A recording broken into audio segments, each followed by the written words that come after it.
Chapter 1301. After Li Qiuyu left, Gu Qingshan and Zhao Qiong stood still and waited. Gu Qingshan pondered and asked, "Senior Zhao, just now, she said that she was going to deal with a recorded apocalypse. What does that mean?" Zhao Qiong looked around, saw that they were all normal people, and whispered, "The so-called recorded apocalypse refers to the lowest level apocalypse that has been thoroughly investigated. We have a set procedure to eliminate them. There aren't many of these apocalypses, and in truth, we can only fight against the majority of apocalypses without being able to eliminate them. Also, make sure not to casually ask these questions after entering the school. Why not?" Gu Qingshan doubtfully asked.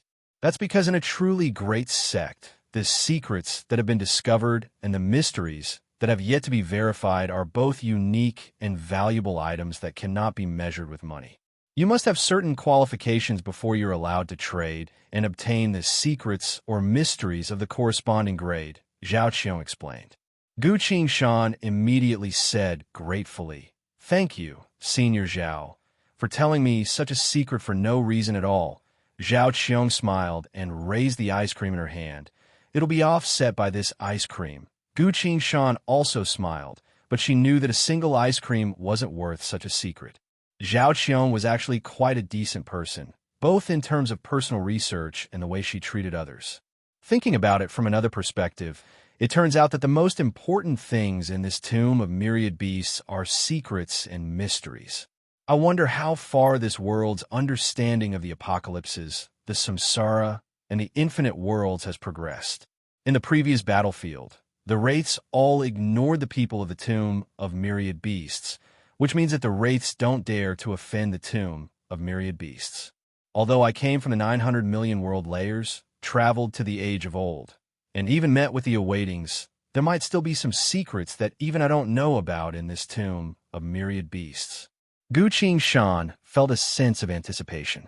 At this point, he was no longer in a hurry to enter the Wraith realm. He and Zhao Qiong waited for about 15 minutes. A tall and slender woman, holding a fan, descended from above. The painted bones, serenity, Li Qiuyu. The wind blowing from the canal caressed her hair and long skirt. Under the reflection of the water, she looked exceptionally beautiful and moving. "All right, we can go back now." She touched Gu Qingshan's head and said. At this time, Gu Qingshan was disguised as a 14 or 15-year-old Li Sanlang. His height only reached her chest.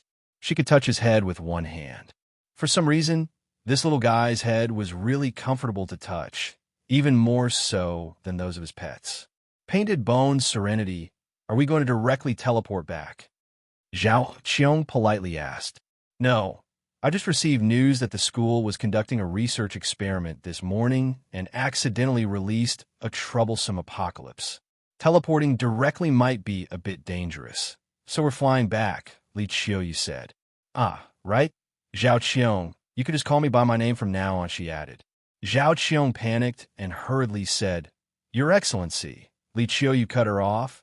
"No need to call me Your Excellency. You've done an excellent job over the past few years. Your identification, collection, and research of spirit link bones had already surpassed the other schools, not to mention that piece of scale, as well as this child." She put her hand on Gu Qingshan's head and stroked it again, then continued. "Because of that, the school has already decided to promote you to the same rank as me." When we returned, Zhao Qiong froze, apparently still unable to digest this good news. Gu Qingshan couldn't help but ask, "Then, can we leave now?"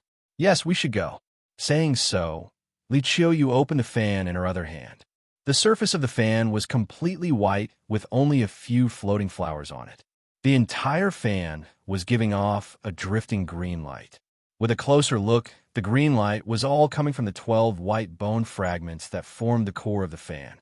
A bone master? Gu Qingshan was surprised. Li Qiuyu lightly waved the fan. Instantly, a snow-white leopard appeared on the surface of the fan. The leopard's body trembled, then landed on the ground. Its body slowly grew until it was 7 to 8 meters long. It crouched on the ground, looking at the three of them. "Let's go. We're returning to the sect," Li Qiuyu said. Under her guidance, Zhao Qiong and Gu Qingshan sat on the snow-white leopard's back. The snow-white leopard stood up, slowly ran a few steps, then abruptly leapt into the air. Its speed gradually increased until it reached the sky in the blink of an eye. It was running through the clouds as if it was running on flat ground. Sitting on the snow-white leopard's back, Gu Qingshan silently marveled at its speed. The wind in the sky as well as the low temperature were completely blocked out by the leopard's presence. The leopard's speed was extremely fast, but it was also very stable, and it was actually very comfortable to sit on. An hour later, the snow-white leopard had already crossed the mountains, rivers, and oceans, landing on a barren desert. There was a fixed warp point from the eastern desolate grotto to the western sea grotto here. Li Qiuyu ordered, "We're going to wait here until nightfall, then leave the eastern desolate grotto. Hey, little brother Qiu Shan, us two women are very delicate. We've been exposed to the sun and wind every day, so our skin is already tanned. We need to rest and do some skincare. You used to be a follower of a young master in the clan, so you should know how to cook and brew tea, so I'll leave this to you." Gu Qingshan opened her mouth a few times, then finally spat out a single word. "All right, nightfall." The three of them arrived at the westernmost part of the barren desert, standing in front of a rock about half a meter tall. "Let's go, I'll go up first," Li Qiuyu said. She leapt onto the rock and abruptly disappeared. Gu Qingshan copied her and also leapt onto the rock, then froze. Standing on top of the rock, she could no longer see the barren desert, only an abandoned cave in front of her. Gu Qingshan looked down. She was currently standing in a deep crater at the bottom of the cave. The rock was being stepped on by him. "Come up." Li Qiuyu was worried that he didn't know any martial arts, so she reached out to pull him up from the crater. Following that, Zhao Qiong also appeared in the crater. The three of them left the cave together and arrived at the edge of the cliff. Just like the last time they entered the eastern desolate grotto, they would have to jump down again. Li Qiuyu glanced at the low-quality metal bracelet on Gu Qingshan's hand and scoffed. "Don't ever use this again. You're a disgrace to our school of Shanghai." She took out a bracelet made of bone and tossed it to Gu Qingshan. "Put this on, then jump." Gu Qingshan received it and checked. White bone desolate beast bracelet, a symbol of identity in the school of Shanghai. Able to travel through the tomb of myriad beasts, enter the Western Sea Grotto, and arrive at the vicinity of the school of Shanghai's territory. This bracelet can summon two white-boned beasts to fight for you. Owner. Li Qiuyu Gu Qingshan casually threw the metal bracelet away, then put on the bone bracelet. He looked down at the bottom of the cliff, then leapt down. The wind howled. On the walls of the cliff, countless skeletons gave off a terrible and cruel presence. The presence was rushing towards Gu Qingshan. At this point, the white bone bracelet glowed faintly. Through this faint light, numerous powerful thoughts swept past Gu Qingshan's body, then moved away, allowing him to continue falling. All of a sudden, there was a flash of light. Gu Qingshan felt the world spinning around him. The scenery around him abruptly changed as his feet fell into the water. A new world appeared. Gu Qingshan found himself standing in the middle of a boundless ocean. Above the surging waves of the ocean was a tall mountain hanging upside down. This mountain took up the entire sky, hidden within the misty clouds without any end in sight. Mountains and seas. School of Shanghai. So that's what it is, Gu Qingshan muttered. Splash. He fell into the water. Chapter 1302. Passing through the ocean and descending was a city. This city belonged to the school of Shanghai. Half an hour later, Gu Qingshan had gone through layers of inspection and stood in front of the big shots of this school. "This is that child?" A long-bearded man in a white outfit asked. "Indeed, sir, exterminating divine hands. All the inspections have been done. His identity has been confirmed without a doubt," Li Qiuyu replied. "I heard that you gave him a name, Li Qiushan." Thousand Saints Blade Venerate, who is also Li Qiuyu's older brother, Li Chundao, asked. "Indeed," Li Qiuyu replied. "Isn't that a bit lacking in consideration?" Li Chundao appeared dissatisfied. "Sister, why did you just randomly pick a little brother? I only gave him a name after careful consideration." And he agreed. Li Qiuyu wasn't going to fall for her brother's trick, so she looked up to meet his glare and glared back. "Brother, you don't know how good this kid's cooking is. No, I'm saying. His talent after spirit linking is truly outstanding. The brother and sister exchanged glances. Another man with a sword on his back turned to Gu Qingshan and asked, "Child, let me ask you, why did you suddenly have Zhao Qiong kill Steward Liu when you were still in the school of Feiyu?" Gu Qingshan had already noticed this man. He was also a swordsman, and his presence wasn't weak at all. The sword on his back was clearly not a normal one. There were three kinds of combatants in the tomb of myriad beasts: bone masters, spirit-linked martial artists, and weapon users. This man was clearly a weapon user. Gu Qingshan's hands were itching to try fighting him and experience his swordsmanship. But not yet. He lowered his head and spoke with a nervous and fearful tone. "Because only the patriarch and elders of our school of Feiyu have the right to open the secret room. So Steward Liu's arrival was definitely wrong. Just because of that?" The man continued to ask. Gu Qingshan continued, "Furthermore, our school of Feiyu is situated right above the peach blossom forest. As far as I can remember, no fog has ever appeared at midnight for the past few dozen years. Yet when Steward Liu opened the door, there was fog that came in, meaning that the situation outside was very unique," the man continued. "So you noticed two things that weren't right?" "Yes, I think it's enough," Gu Qingshan said. The man praised. You're quite smart. No wonder you were able to come back alive from the battlefield." That was the end of his question. Suddenly, an ethereal female voice rang out. "Li Qiushan, have you noticed any changes in yourself recently?" In the void, a woman in a dark red robe descended from the sky and stood in the middle of the crowd. She was extremely beautiful. Her eyes were like the reflection of the moon in a deep pond. She had red lips and snow-white skin. Her long hair was like a waterfall, and there was a faint starlight between her eyebrows. Li Qiuyu pulled on Gu Qingshan's sleeves and gestured with her eyes for him to quickly bow. Everyone present bowed their heads and said, "Greetings, sovereign." When Gu Qingshan saw this, how could she not know who it was? This woman was the sect master of the school of Shanhai, a legendary figure within the 8 grottos, Shanhai Qixia. Gu Qingshan respectfully bowed. "Yes, there are some strange characters on my hand." Everyone turned to look at his hand, but couldn't see anything. "When did you notice this?" Shanhai Qixia asked again. "I used to practice fist techniques and archery. Recently, when I had nothing to do, I practiced a fist technique, then those runes appeared," Gu Qingshan replied. This was the truth, so he wasn't afraid of the other party checking it. Gu Qingshan then swung his fist. A series of runes could be faintly seen on his hand. Everyone fell silent. "That's a bit too casual," the sword-bearing man sighed. "Indeed, a bit too casual. Is it really that simple to become a spirit-linked martial artist?" Li Chundao followed up, then asked. The long-bearded, white-clothed man replied, "Not at all. Back then, I went through many procedures, including bathing, fasting, burning incense, applying many secret medicines to my palms, then reciting the martial scripture for 3 days and 3 nights before I was able to activate my spirit-linked destruction palm." An old man said, "This old man has only heard of a single person like that in my entire life." "Who?" Shanhai Qixia asked. "Dean. He was the founder of our school of Shanhai."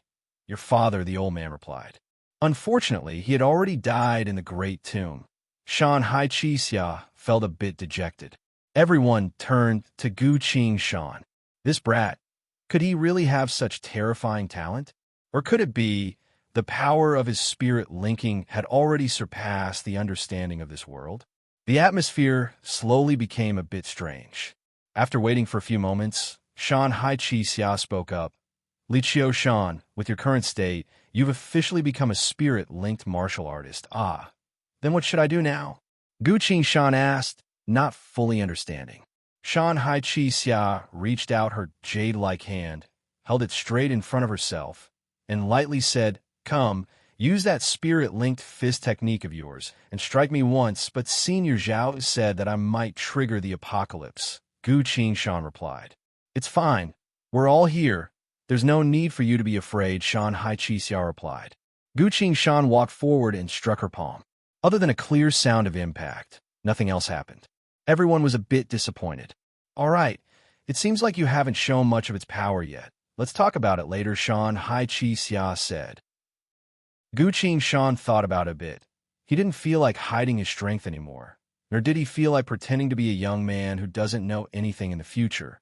So he directly said, "This spirit-linked fist technique of mine, it seems I need a second strike to use it." Li Qiuyu immediately reminded him, "Damn, brat. You've already told us all your trump cards. Who's going to be hit by your first strike from now on?" Li Chun Dao scolded. "So long-winded. Do you think people like us would casually spout nonsense?" He then told Gu Shan, "Just don't do it again. It's best not to casually talk about things like this." Gu Shan understood their good intentions, so she smiled and replied, "It's fine. This is only the first form of my spirit linking. Do you think you'll be able to block the divine skill Skyfall just because, lightning dream jolt, shout my name, or force me to use my sword, dance?" Everyone here had gone through countless trials and tribulations and seen many things, so someone immediately said, "So you need to hit the first strike to activate spirit linking. That's a bit high." Everyone understood. "So that's how it is," Shan Hai Chi Xia casually said. 9 rays of light slowly manifested behind her back, circling around her without stopping. "Come, your second strike," Shan Hai Chi Xia said. At this point, Gu Shan instead felt a bit worried and said, "Please be careful. This strike seems to be quite powerful. Although it won't hurt you, it might be able to damage some of the techniques on your body." Everyone chuckled. Li Qiuyu glared at Gu Shan, then said, "Don't speak carelessly. You should worry more about yourself. If the dean wants to block your strike, he wouldn't need to put up any defenses." Unexpectedly, as Shan Hai Chi Xia heard Gu Shan's words, she pondered for a bit, then formed a hand seal with her other hand. The 9 rays of light flew back to her back and turned into millions of colorful rays, illuminating her like a goddess descending to the mortal world. "It's fine now, come," Shan Hai Chi Xia said. Gu Shan swung her fist and heavily struck her hand. This was the power of that entity's inheritance. Martial spirit linking, inch desolation. The fist and the palm collided, and in an instant, all the colorful lights disappeared like clouds blown away by the wind in the blink of an eye. The countless accessories around Shan Hai Chi Xia's body all cried out in pain, flickered briefly, then fell silent. The ground began to tremble. "Oh, oh." A heavy cry resounded from deep underground, resounding in every direction. "This strike can break through countless defenses. Not good." Shan Hai Chi Xia's expression changed. "The divine spirit-linking beast has awakened." Extinguishing saintly hands, old man embracing bones. "Hurry and follow me to the bottom of the cave to appease the spirit of the mountain guardian." "Yes." The white-clothed, long-bearded man and the other old man responded, then followed Shan Hai Chi Xia and disappeared from the room. The room was completely silent. Everyone else was staring at Gu Shan. His kind of gaze, Gu Shan shrugged, feeling that these people were going a bit too far. "Why are you looking at me like that? I'm just a bumpkin youngster. If you want me to punch, I'll punch. There's no point in looking anymore." A long while later. "Very well. You may leave now and wait outside," Shan Hai Chi Xia said. Gu Shan stood up, bowed to the bigwigs, and left the room. As he left, he heard them discussing the matter of Zhao Qiong's promotion. Quite obviously, the school of Shanghai had already gone through who knows how many times to verify the matter regarding him, so they didn't find any issues with it. So these bigwigs appeared to be very relaxed. Those 2 strikes were an accident. As for what this accident would bring to Gu Shan, he didn't know for now. Gu Shan was waiting outside the door. Li Qiuyu and Zhao Qiong were both still inside, and the bigwigs of the school hadn't finished their meeting yet, so he had no choice but to wait here. Bored to death, Gu Shan looked up at the sky. Rather than the sky, it was actually an azure ocean. Above the ocean wasn't a sky, but a mountain. What about the top of the mountain? Most likely, it wasn't the sky, but the tomb. TCH. What a wondrous world. Gu Shan looked around. Under the illumination of the water, the buildings of this city were all painted black, giving off a mysterious and solemn feeling, giving off an indescribable sense of security. A few moments later, Zhao Qiong and Li Qiuyu finally came out. Li Qiuyu took Gu Shan's hand and pressed a handful of yellow sand onto his bone bracelet. The The yellow sand slowly entered the bracelet and turned into a golden color. "What is this?" Gu Qingshan asked. "This is sand. I know it's sand. What is it used for?" Li Qiuyu stroked his head and explained, "It's proof of identity for newcomers. You can enter the study lodge to study." Gu Qingshan asked, "Then, I'm now a member of the study lodge? From now on, I have to enter the study lodge and study with others?" "No, you don't have that much free time, so you can only go when you're free." Normally, Li Qiuyu displayed a playful smile and said, "Welcome to becoming a Win Listener. From now on, you can follow Big Sister and carry out various missions." Win Listener? Gu Qingshan instinctively repeated that. Zhao Qiong explained, "This is a branch of our school of Shanghai that specializes in investigating mysteries and secrets. It's highly valued. Li San Lang, do your best." M. Chapter 1303. The gentle sound of a wind chime reverberated in the bedroom. "Ah, not enough sleep." Li Qiuyu yawned, got up from the bed, put on a random robe, and walked towards the dressing room and the changing room. She suddenly stopped. What is this smell? It smells so good." Li Qiuyu left the bedroom and went to the kitchen. A skinny young man wearing an apron was cooking. The buns were already steamed, accompanied by 7 side dishes, a pot of porridge, 2 bowls of spicy red oil, as well as a plate of peeled fruits. Li Qiuyu reached out with 2 fingers, picked up a bun, and took a bite. The juices flowed freely. So good. Then she ate the side dishes. Crisp, sour, spicy, each with their own flavor. She couldn't help but want to eat the porridge. How can porridge taste so good?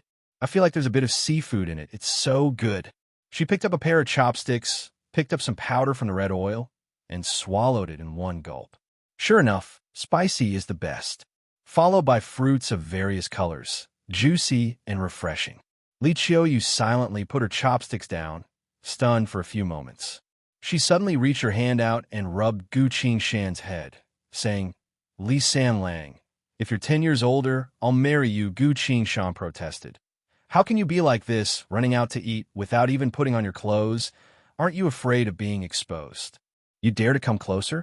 Be careful, or I'll beat you up." Li Qiuyu giggled as she ran back, dressed up, and changed her clothes. Gu Qingshan froze, feeling a bit annoyed. "That's right, I don't dare to come closer. But I have inner sight. I didn't know you'd run out like this." A few moments later, when Li Qiuyu reappeared in front of Gu Qingshan, she had turned back into the beautiful woman she used to be. At this point, Gu Qingshan had already placed all the food on the table, then went to brew a pot of tea. A basket of buns, 7 side dishes, 2 bowls of porridge, 2 bowls of spicy red oil, a plate of fruits, and a pot of tea. Li Qiuyu swallowed her saliva and said without thinking, "You're using these snacks for breakfast? Time is tight in the morning. Don't expect me to make a big meal in the morning." Gu Qingshan warned sternly. "That's fine. I usually go out and find a noodle restaurant to eat. This time, I can eat at home." Li Qiuyu sighed. "Hey, when can my accommodation application come in? We're a single man and a single woman. It's not a good idea to live together." Gu Qingshan reminded. "TSK, TSK, TSK. A young man who hasn't even kissed a girl, yet dares to talk about a man and a woman in front of me?" Li Qiuyu rolled her eyes and looked at him with disdain. "Kiss? How could he talk about such a simple matter?" Gu Qingshan puffed out her chest and said proudly, "Can you not look down on me? It's just that I have my own things to do, so I haven't been idle." "That's right, busy being a regular follower. Right, little brother? Have you really been in a relationship before? I heard that in a rural place like yours, it's already very early to get a wife. Why do I feel like you're still, Li Qiuyu took a sip of porridge and didn't finish her sentence. Gu Qingshan froze. "This woman is so boring. I don't want to talk to you about that. I'm only staying here for a few days. Once my personal abode is approved, I'll move out," he said with a serious expression. Li Qiuyu glanced at him, then continued to eat her steamed bun without saying anything. "You want a personal abode? That's hopeless. Who told you to have such a terrifying spirit-linked fist technique?" That punch almost scared the entire upper echelon to death. Even the guardian spirit of the school that was entrusted to the sect master was scared to death by that single punch of yours. If we don't find someone specifically to look after you, do you think everyone will be able to sleep well at night? Think about it from another perspective. If one day you manage to link your spirit and create a follow-up fist technique, what if you alert the sealed apocalypses or people from other schools? Do you think you will still be able to grow? This old lady volunteered to look after you. I really don't know how many lifetimes worth of good fortune you've accumulated. Li Qiu happily savored the spicy powder while saying a bunch of things to him. She then took a few more slices of fruit and began to eat them. Wait a minute. Hey, San Lang, you've made so much food. I'm not going to get fat, am I? She hesitantly asked. Gu Qingshan was currently drinking tea, silently summarizing what she learned from making this morning's breakfast. Hearing that, she lifted her chin and replied, "They're all slimming ingredients. I've specifically researched them. Don't worry, you're also researching this?" Li Qiu was surprised. Some people like to eat, but are afraid of getting fat. So, I've been researching this aspect of cooking, Gu Qingshan replied. Saying so, he poured a cup of tea for Li Qiu. Have a cup after eating, it's good for your skin, and also helps you feel refreshed. Only someone of my skill could make this kind of tea, he muttered. Li Qiu received the tea, smelled it, took a sip, paused for a bit, then drank it all in one go. She looked at him from top to bottom, feeling that this young man really is. Sighing, Li Qiu muttered, "Li San Lang, I'll say it again. If you're 10 years older, I'll really marry you." The young man seemed to have thought of something as his expression became tense and hurriedly waved his hand. "Don't. Please don't." Li Qiu froze. What kind of reaction is this? Am I not good looking? That can't be right. There are people from every major sect in the 8 grottos of this world chasing after me. She suddenly thought it through and smiled. Do you think your status is too low, that you're not good enough for me? The young man shook his head and spoke with a serious expression. No, I'm just advising you to give up on such thoughts as soon as possible. A woman like you is too unnecessary for me. You'll only cause trouble. In short, even after 10 years, I still won't consider you. The room went silent. Li San Lang, how arrogant of you. Hey, why are you pinching me? Half an hour later, the study lodge. Li Qiu pushed him into the classroom, scoffed, then turned around and left. Gu Qingshan had no choice but to stand in front of the classroom and spoke to the other students of the same age. Hello everyone, I'm Li Qiu from the Eastern Desolate Grotto. My hobby is to study silence rain. The students all stared at him. Everyone was attracted by his bruised and swollen face. This child looks a bit too pitiful. Did he run into a tree? Was he robbed? Or did he run into an apocalypse? Gu Qingshan shrugged and found a seat at the back of the room. Brat, you're Li Qiu? A male student with an air of ruffian asked. Ah, that's right, Gu Qingshan politely replied. Was that Lady Li Qiu just now? Another male student with tattoos all over his body asked. That's right, it was her, Gu Qingshan replied. The other male students went to whisper to each other. A few moments later, a white-haired old man walked into the classroom and stood on the podium. Very well, this morning was supposed to be a combat class, but your teacher was temporarily away on a mission. So now we're going to have a history class. The students all let out a disappointed sigh as if they had lost all their air. Some of them left right away, some laid on their desks, some took out a few books and passed them around. In short, no one had any hope for this class. Gu Qingshan was also a bit disappointed.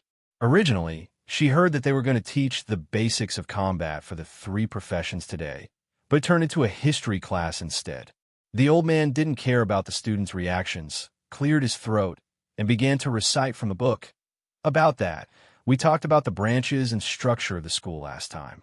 2,700 years ago, our school of Shanghai's sect master divided the school into several parts according to their authority. Wind listeners, in charge of mysteries and secrets, roaming the world, serving as scouts in times of war, participating in apocalyptic research to enter the Great Tomb, book researchers, researching all mysteries scattered from the Great Tomb, roaming the world, protecting the school's books and secrets. Protected personnel in times of war, participating in apocalyptic research to enter the Great Tomb. Exorcist, let's not talk about that. All you want to become an exorcist and fight against the apocalypse. As for our study lodge, it's a place where we teach you various knowledge, cultivation, and basic secrets. Gu Qingshan listened for a bit, paid attention to it, then thought about it. This isn't really knowledge. I'll find out sooner or later anyway. So, she stopped listening. He sat there, lightly rubbing the bruises on his body. I've only told her everything. Does she really need to be so emotional? She's so cruel. Doesn't she remember that I'm still a child right now? Thinking about it, I was a bit panicked at the time, so I didn't think things through properly. Back when I first joined Bai Hua sect, Shifu had told me not to offend powerful and beautiful women. How could I have forgotten that? While he was silently regretting it, the ruffian boy from before loudly said, "That's already been taught twice. Can't you change it to something else?"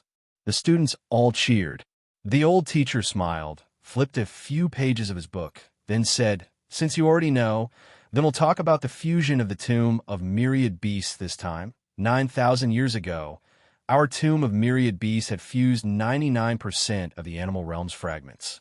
From then on, neither the Wraith realm nor the Azura's era of eternal war dared to bully us. Can anyone tell us why?" The students were all dispirited, too lazy to answer him. Only a little fatty was called out, so he reluctantly stood up and casually pointed above his head. "Isn't it because we fused a great tomb?"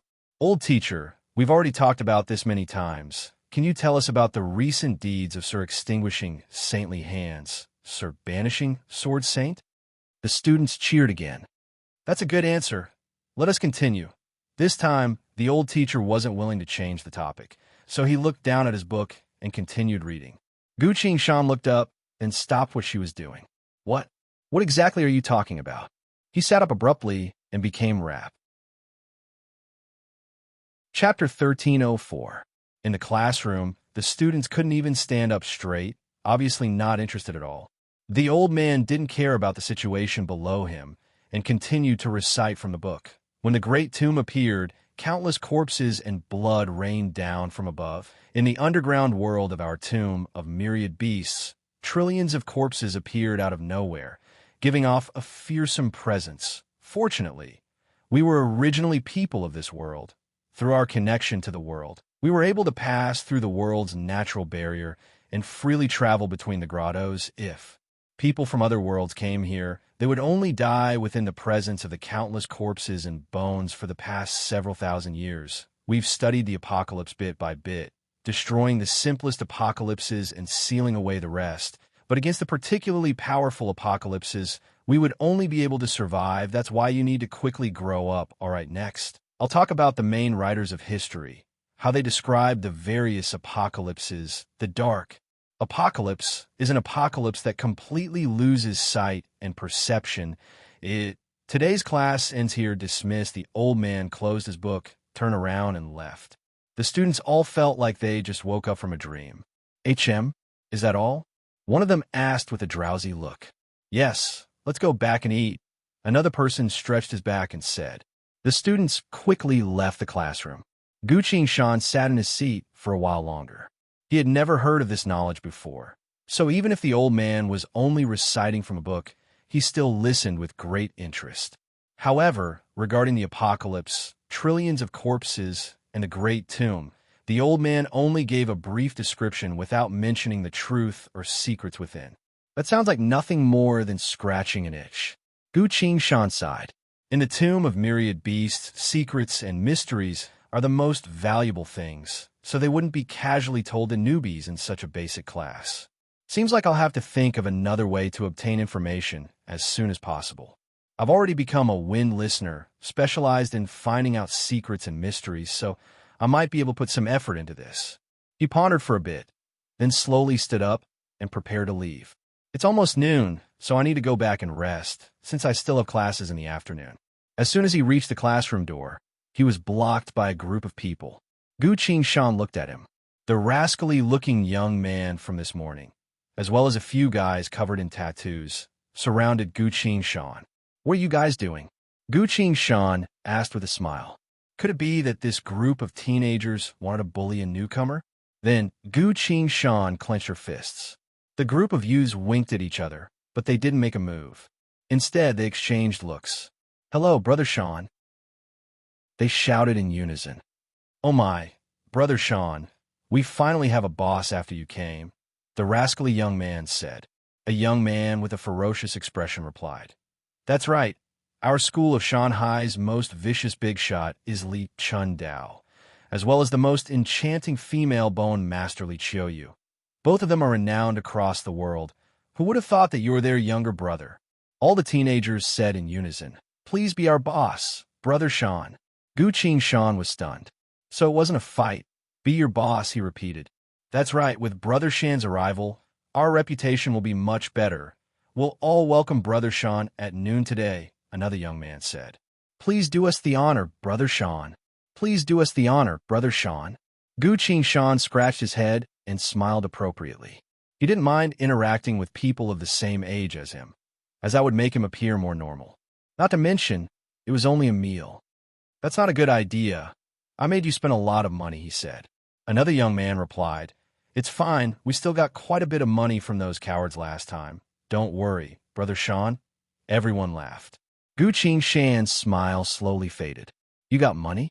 How did you get it? He asked. The rascally young man replied. We protected them, so they gave us their money to show their gratitude. After all, we're stronger than them. Another young man loudly shouted. That's right. Powerful people naturally deserve a certain level of privilege. For example, someone like Brother Shan should naturally be the boss of our study lodge. The young men all spoke at once, full of vigor. Gu Qing-shan sighed.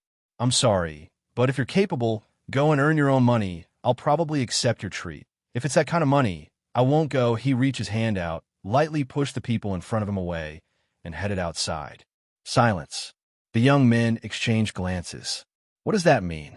Suddenly, someone complained. Who would have thought Li Chun-dao's younger brother would be such a good student? Looking down on us, Gu Qing-shan stopped. I do look down on you. He looked at the young men and sincerely said, Great power isn't used to bully the weak, because bullying the weak is very easy, so easy that it creates a false sense of power. But because of that, there's a special title for doing this, thugs. Before giving yourself this title, I hope you've made a serious choice. A person who can be called strong should face true challenges, such as giving up on everything else and focusing on honing your skills, walking the world, and challenging peerless combatants, all for the sake of surpassing everyone else, standing at the true peak to look down on all living beings, or to triumph against the apocalypse that brings despair to all living beings, swearing to protect those who are worth sacrificing their lives for. This is the life of a combatant who is worthy of their title. All of you, I hope you'll use your own money to treat me in the future. That way, I'll probably accept you calling me Brother Shan. He waved his hand and disappeared from the classroom. The young men were completely silent. It doesn't allow us to call him Brother Shan right now, one of the young men asked in confusion. At the same time, a secret room. Several big shots were drinking tea, silently listening to Gu Qing-shan's words. Tsk. At such an impulsive age, he doesn't rely on the two of you to bully others. The silver-haired old man praised him a few times. What a fine young man. Even I'm a bit tempted. How about putting him into my exorcist team? Li Chun-dao said. Don't even think about it. It's already been decided that you'll be a wind listener. This was decided by the sect master, the long-bearded, white-clothed man replied. Li Chun-dao cracked his neck a bit, then silently placed a blade on the table. The white-clothed man narrowed his eyes. You want to fight? My palm of annihilation can't be used on my own people, so I won't fight you. If you're so good, go ask your younger sister if she'll let him go or not. Li Chun-dao looked at his younger sister, already prepared to have a big argument. But this time, his younger sister was surprisingly calm and lightly said, Bro, don't make a fuss. I'm currently his guardian. I can take good care of him in the wind listeners. You're so busy every day. Where would you find the time to take care of him? Li Chun-dao scowled and said nothing. A few moments later, he took a sip of tea, then sighed. Fine, there's another place I need to put out the fire. I'll be going first. He put away the long saber on the table and disappeared in a flash. A female voice called out. From the situation just now, I can rest assured about this child. I'll leave him to you for now on. Qiuyu, please take care of him. Yes, sect master. Gu Qing-shan returned to his living quarters. Opening the door, he saw Li Qiuyu sitting on the edge of the balcony, staring blankly at the city outside. Gu Qingshan thought for a bit, then walked up and apologized. "I'm sorry. I was only joking this morning. Please don't take it to heart." Li Qiuyu turned around and glared at him. "Don't talk nonsense. You only came back when I was starving to death." The atmosphere suddenly eased up. Gu Qingshan felt relieved and rolled up his sleeves. Breakfast was a bit simple. Lunch should be a bit more extravagant. "Don't worry. It'll be ready very soon." He turned around and went to the kitchen. Gu Qingshan's cooking skills naturally didn't need to be mentioned. Even Qin Shaolu, a master of the 6 arts, was grinning from ear to ear, let alone Li Qiuyu. After the meal, Li Qiuyu didn't say anything else about marrying or not. She simply took out a piece of bone and put it on the table. "What is this?" Gu Qingshan curiously asked. "This is the secret school of Shanhai's origin scripture. It can help you quickly activate the second spirit link." Seeing Gu Qingshan's confused expression, Li Qiuyu patiently explained. "The first spirit link is to perform the spirit link with the origin of the inheritance. Occasionally, you'll run into incomprehensible and indescribable existences that might even lead to the apocalypse. Do you understand this?" Gu Qingshan nodded. Li Qiuyu continued. "The second spirit link won't be as dangerous. It's to stimulate your senses and help you communicate with the inheritance you've obtained to further improve your abilities." "Ah, I understand. It's to help me quickly develop my inheritance," Gu Qingshan replied. "Yes, that's it." Li Qiuyu pointed at the piece of bone and said, "As soon as you touch this unique piece of bone, you'll be forced to activate the second spirit link and obtain a new fist technique, or perhaps some other ability. In short, no one knows what you've obtained, so I don't know what you'll obtain either." She took out her fan, lightly waved it, and sincerely said, "Begin with me protecting you. You don't have to worry." Gu Qingshan then picked up the unique piece of bone and held it in his hand. "I'm guessing it'll still be a fist technique," he smiled and said, but his voice suddenly stopped. Ho! He felt a powerful force coming from the bone shard and pushing him into the ground. The countless underground caves of the school of Shanhai, as well as the people inside, quickly retreated from both sides of him. He continued to fall and fall, straight down. Gu Qingshan had already realized that he was currently only his soul. Otherwise, he wouldn't have been able to travel so deep underground. But isn't this spirit link item supposed to activate the inheritance? Where is it taking me? While Gu Qingshan was thinking, he suddenly noticed that he was no longer falling. A hurried voice abruptly resounded in his ears. "Save me. Hurry. M." Chapter 13:05. Hearing that voice, Gu Qingshan became cautious.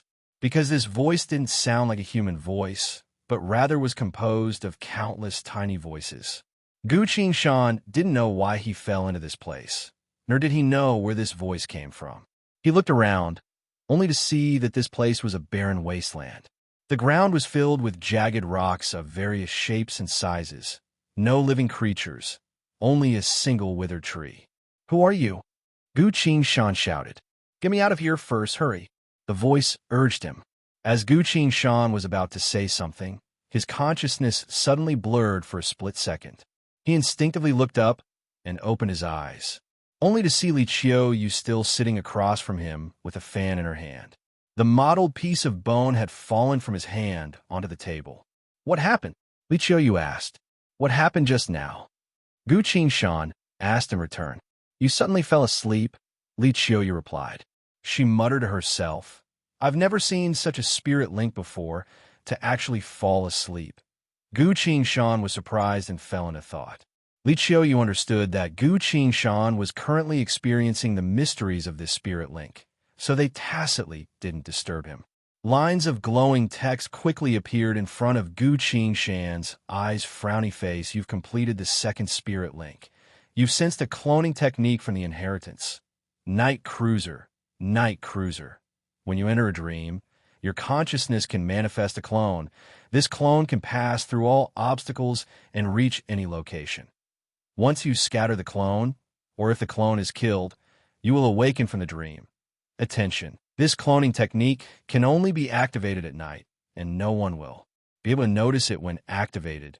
Please practice more so that you will be able to master this doppelganger technique." Gu Qingshan was surprised. So there was such a thing as a cloning technique. In the past, Shifu had thousands of clones. A single person was a country. How enviable. Who would have thought that I would also have a unique cloning technique now? Li Qiuyu was watching him from the side. Seeing his faint smile, she asked, "How's the spirit linking going?" Gu Qingshan replied, "I can sense a little, but it seems like I need more practice before I can master it." Li Qiuyu nodded. No one will be able to grasp the power of a single spirit link. You will need to put in a lot of effort and hard work to fully grasp the inheritance. Is everyone the same? Gu Qingshan asked. That's right. It's the same for everyone. Even me, my brother, and even the sect master have to constantly practice and draw out that feeling from the inheritance. Only then can we completely grasp this power, said Li Qiuyu. Then I'll start practicing now. After saying that, Gu Qingshan leaned on the table and closed her eyes. 1 breath, 2 breaths, 3 breaths. Li Qiuyu knocked his head and complained, "Hey, you said you wanted to practice. Why are you slacking off?" Gu Qingshan said helplessly, "Big sister, my inheritance can only be activated when I sleep." Li Qiuyu was stunned. It seemed like he really did fall asleep just now, then activate the spirit link inheritance. Gu Qingshan was leaning on the table again, adjusting to a more comfortable position and preparing to sleep. Looking at him, Li Qiuyu felt an indescribable sense of grievance. How can this be? Everyone has to work so hard. Do you think sleeping is enough for you? Hey, big sister, what is it now? If you're going to sleep, go back to your room and sleep. Gu Qingshan really did go back to his room. He took off his clothes, laid down on his bed, and quickly fell asleep. For a cultivator, controlling the state of their body was actually a very simple matter. Gu Qingshan could go several hundred years without any problems. Now that he was a Sumeru lord, he could even temporarily separate his soul vessel from his body without using a secret technique. But dreaming was a matter of fate. It had nothing to do with cultivation or ability. More importantly, he had only just arrived at the school of Shanghai last night, so he was naturally a bit cautious during the first night, thinking about many things and making many plans, so he stayed awake the entire night without sleeping. He had also been fighting for a very long time. From retrieving the twin swords, heaven and earth from the age of old, returning to the 900 million world layers, convincing Lin to join his group, dealing with the backflow of the eternal abyss, reuniting with Lola, saving Boss, performing the dance with Zhang Yongho and Yi Feili, developing his world technique, going to Calming Soul Country, go to the secret passage of the Dusty World, searching for the Soul Shrieker's weapon, then giving that shield to Zhang Yongho, then the war of chaos. He had been through so much. Today, he finally had a reason to sleep. That night, no dreams. Early morning. How was last night? Li Qiuyu asked. Not good. It wasn't going well. Gu Qingshan scowled. Li Qiuyu's mood improved a lot and scoffed. I knew you wouldn't be able to grasp the trick. How could there be such a simple thing in this world? Being able to link spirits while sleeping. I've never heard of it before. She muttered to herself as she left the kitchen and went to the changing room to find her clothes for today. Dong, dong, dong. Someone knocked on the door. As Gu Qingshan opened the door, he saw that it was Zhao Qiong. Senior Zhao, come in, he enthusiastically said. Zhao Qiong observed him from top to bottom and commented, You look a lot more spirited. I've always been spirited, Gu Qingshan replied. No, I can sense that you're very tired, but I don't feel that way today. Zhao Qiong stroked his head and smiled. She entered the room and greeted Li Qiuyu, who had just finished changing. Oh, it's Zhao Qiong. Stay for a meal. We can talk while we eat. Right? I still haven't congratulated you on your promotion, Li Qiuyu said. Promotion? Gu Qingshan looked at Zhao Qiong. Zhao Qiong's expression was a bit flushed as she awkwardly replied, Ah, that's right. I finally finished compiling the Bone Tome, then discovered you and that piece of scale, as well as saving the apocalypse together with the legendary sword Saint Gu. I actually didn't do anything at all, so I got promoted then. You're now? Gu Qingshan asked. Head bookkeeper, Zhao Qiong replied. Li Qiuyu added, Any higher, and you'll be a manager at my brother's level, followed by the sect master. That's right, Gu Qingshan praised. The three of them sat down and ate breakfast together. After breakfast, Zhao Qiong took out a piece of bone and put it in Gu Qingshan's hand. This is a scripture that I specifically found for you. It contains all of the school's knowledge related to the spirit-linked fist technique. I hope it could be used as a reference. Gu Qingshan and Li Qiuyu exchanged glances. Thank you, Senior Zhao. I really do need this. Gu Qingshan solemnly put the bone away. Seeing that she could actually help him, Zhao Qiong couldn't help but smile. She then said goodbye and left.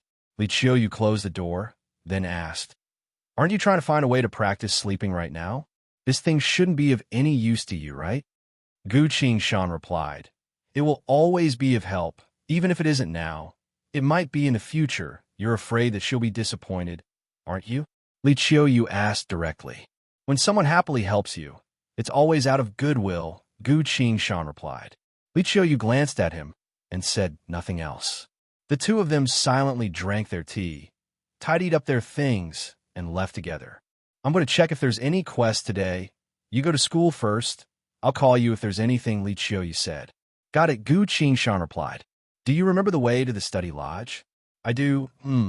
Study well. Don't be lazy. I know, I'm still going to improve every day." A few minutes later, Gu Qingshan once again arrived at the study lodge and found a place to sit down.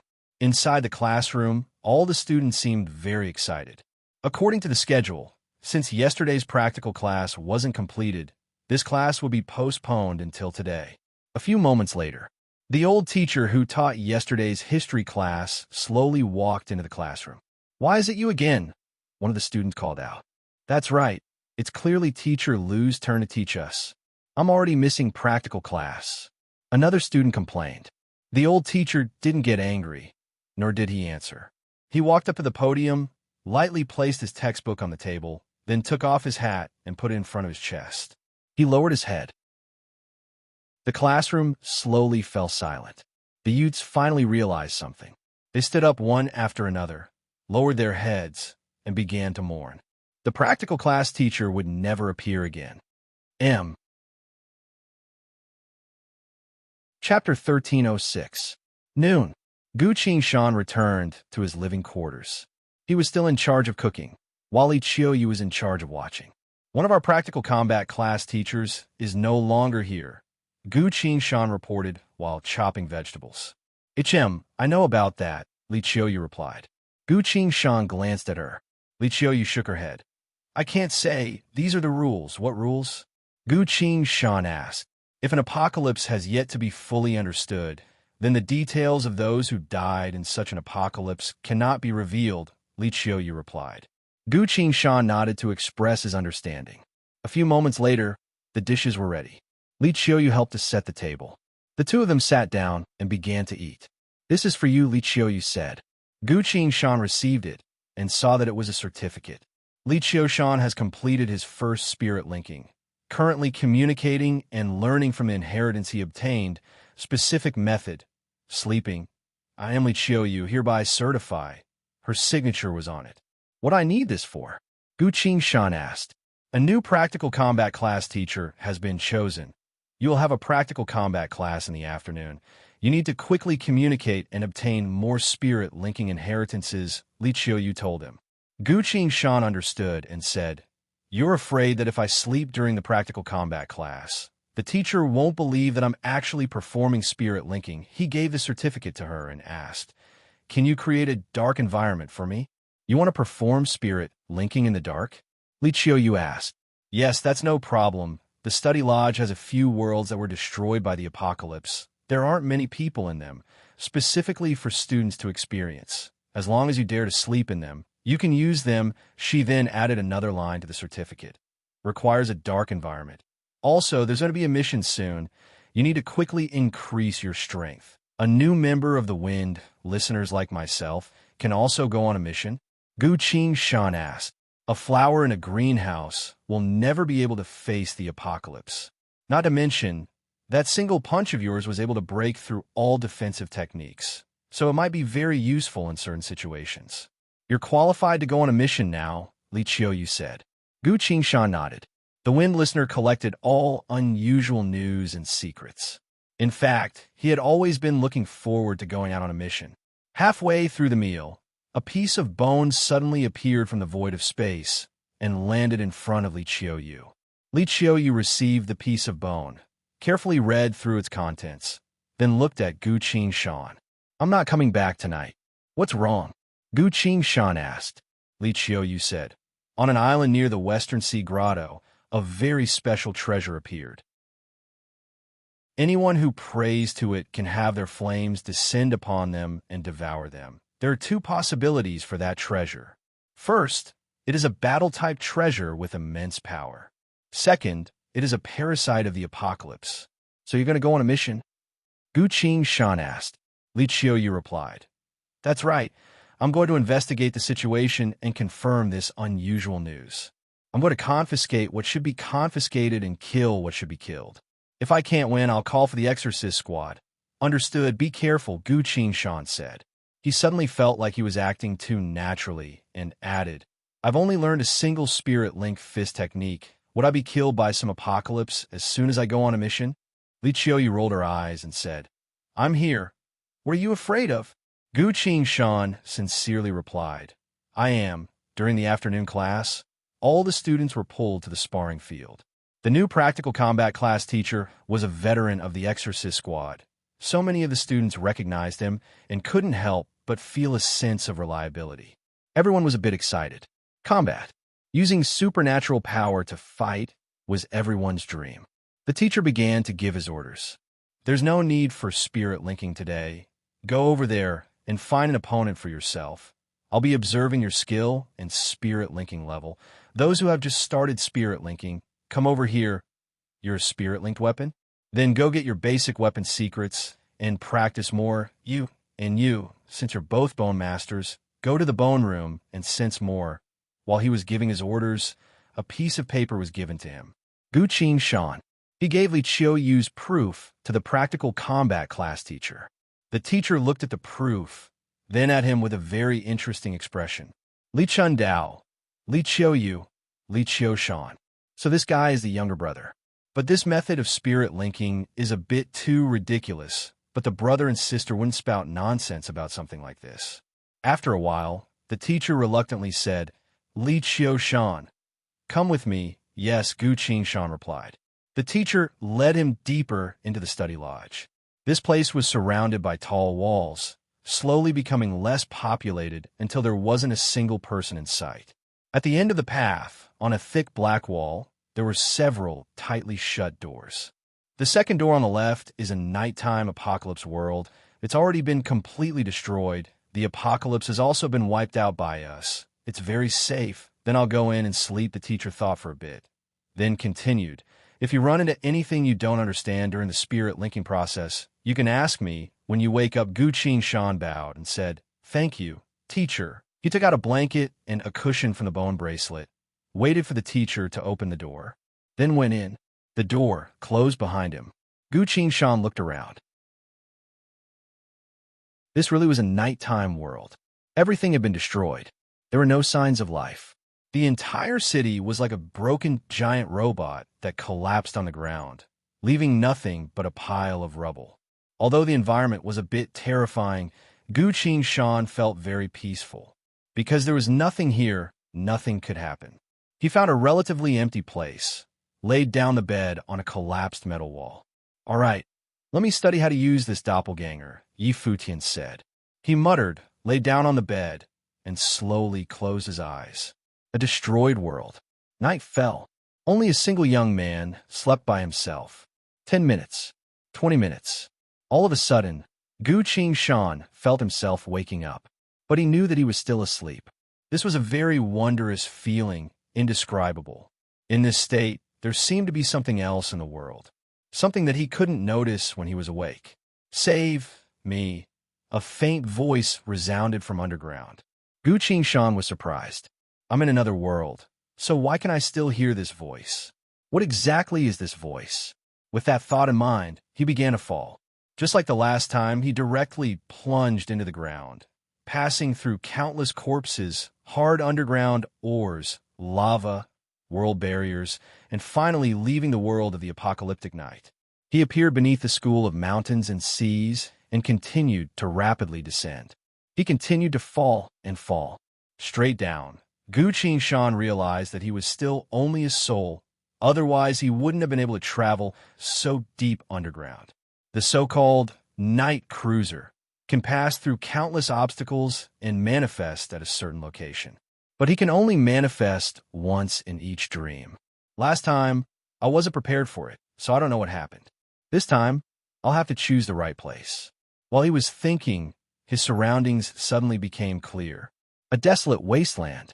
The entire place was filled with jagged rocks of all shapes and sizes, with no living beings in sight, only a single withered tree. Gu Shan manifested his body far away in the wasteland. Who was it? Who was it that called for help just now? He asked. Hurry and save me. Gu Shan followed the voice, only to find that it came from the withered tree. Strange. This is the underground of the school of Shanghai. Why would there be a separate world with such a tree? What exactly are you? Gu Shan shouted. The voice suddenly chuckled and spoke in a low voice. A fellow from the future, witnessed by the greatest above the star crown, an ally of mine, and yet you don't know who I am? Gu Shan was stunned for a split second. You're someone from the eternal abyss?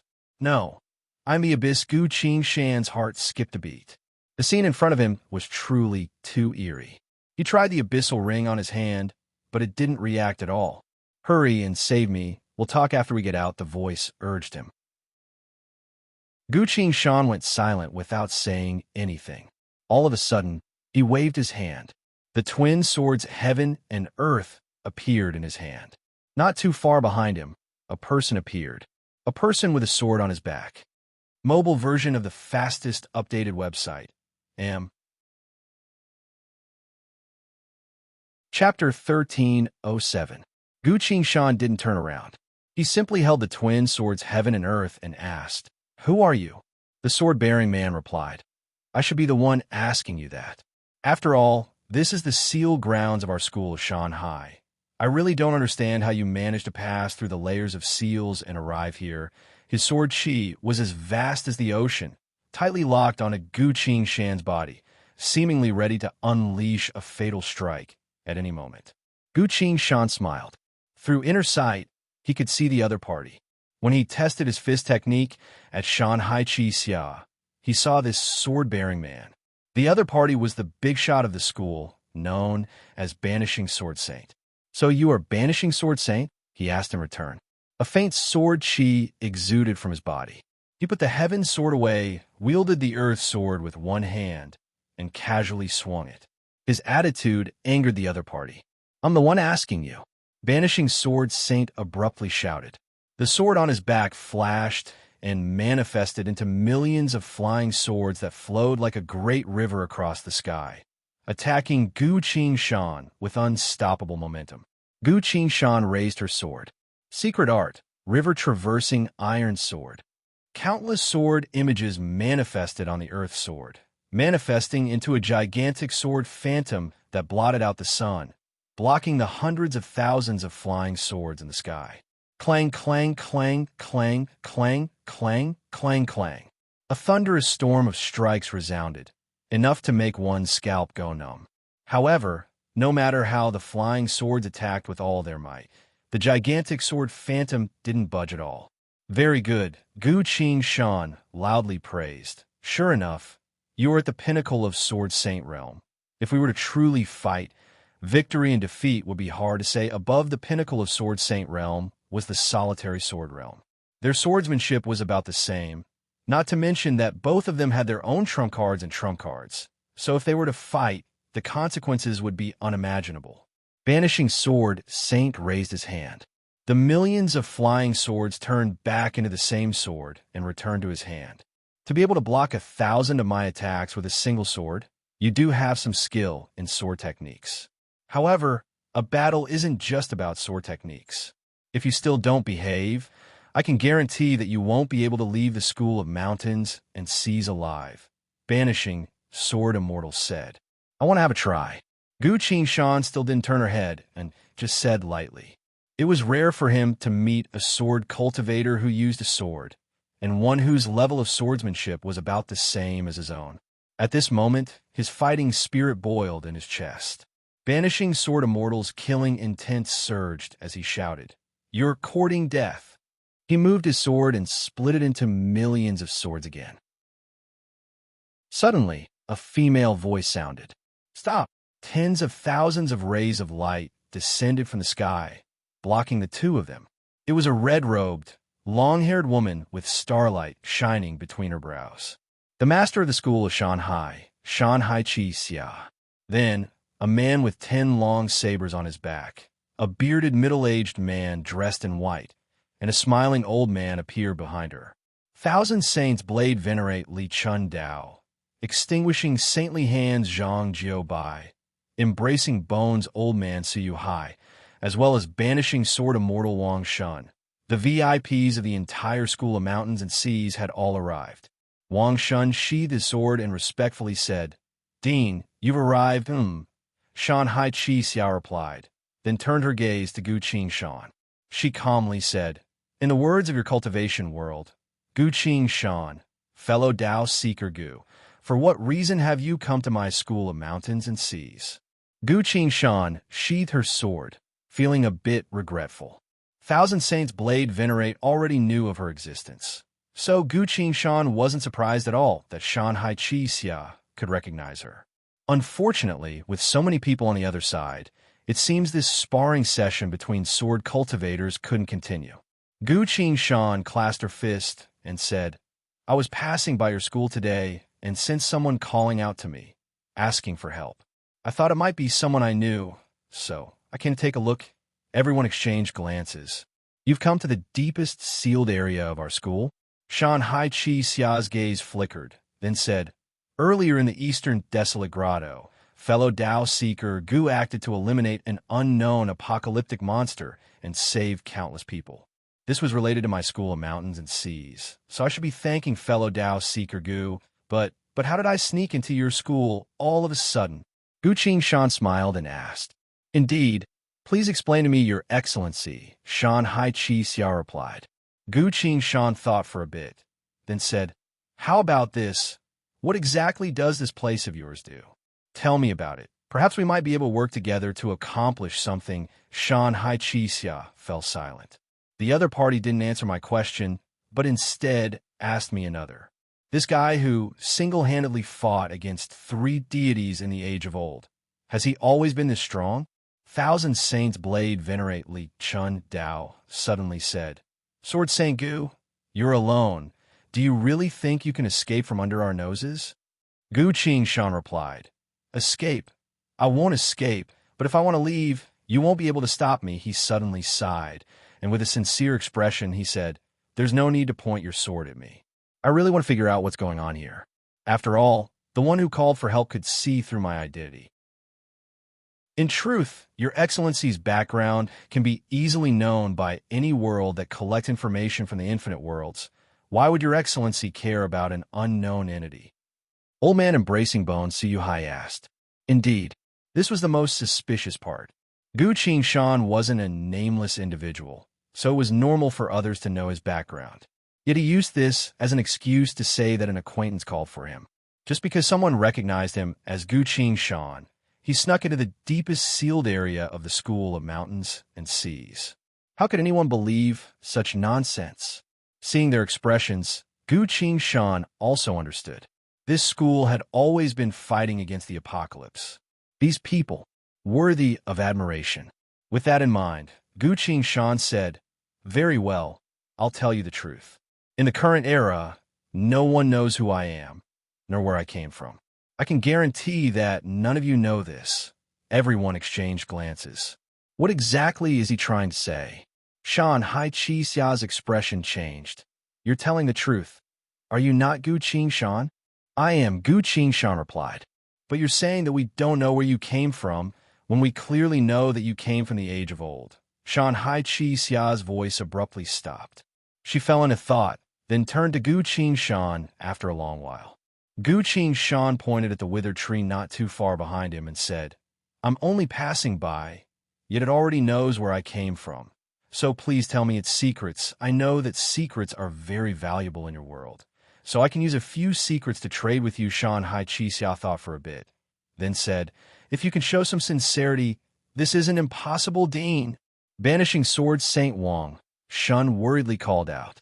Shan Hai Chi Xia shook her head and said, Sword Saint Gu is indeed not afraid of the current situation, so it's best that we be a bit more pragmatic. Furthermore, Sword Saint Gu had helped us before, so he shouldn't be an evil person.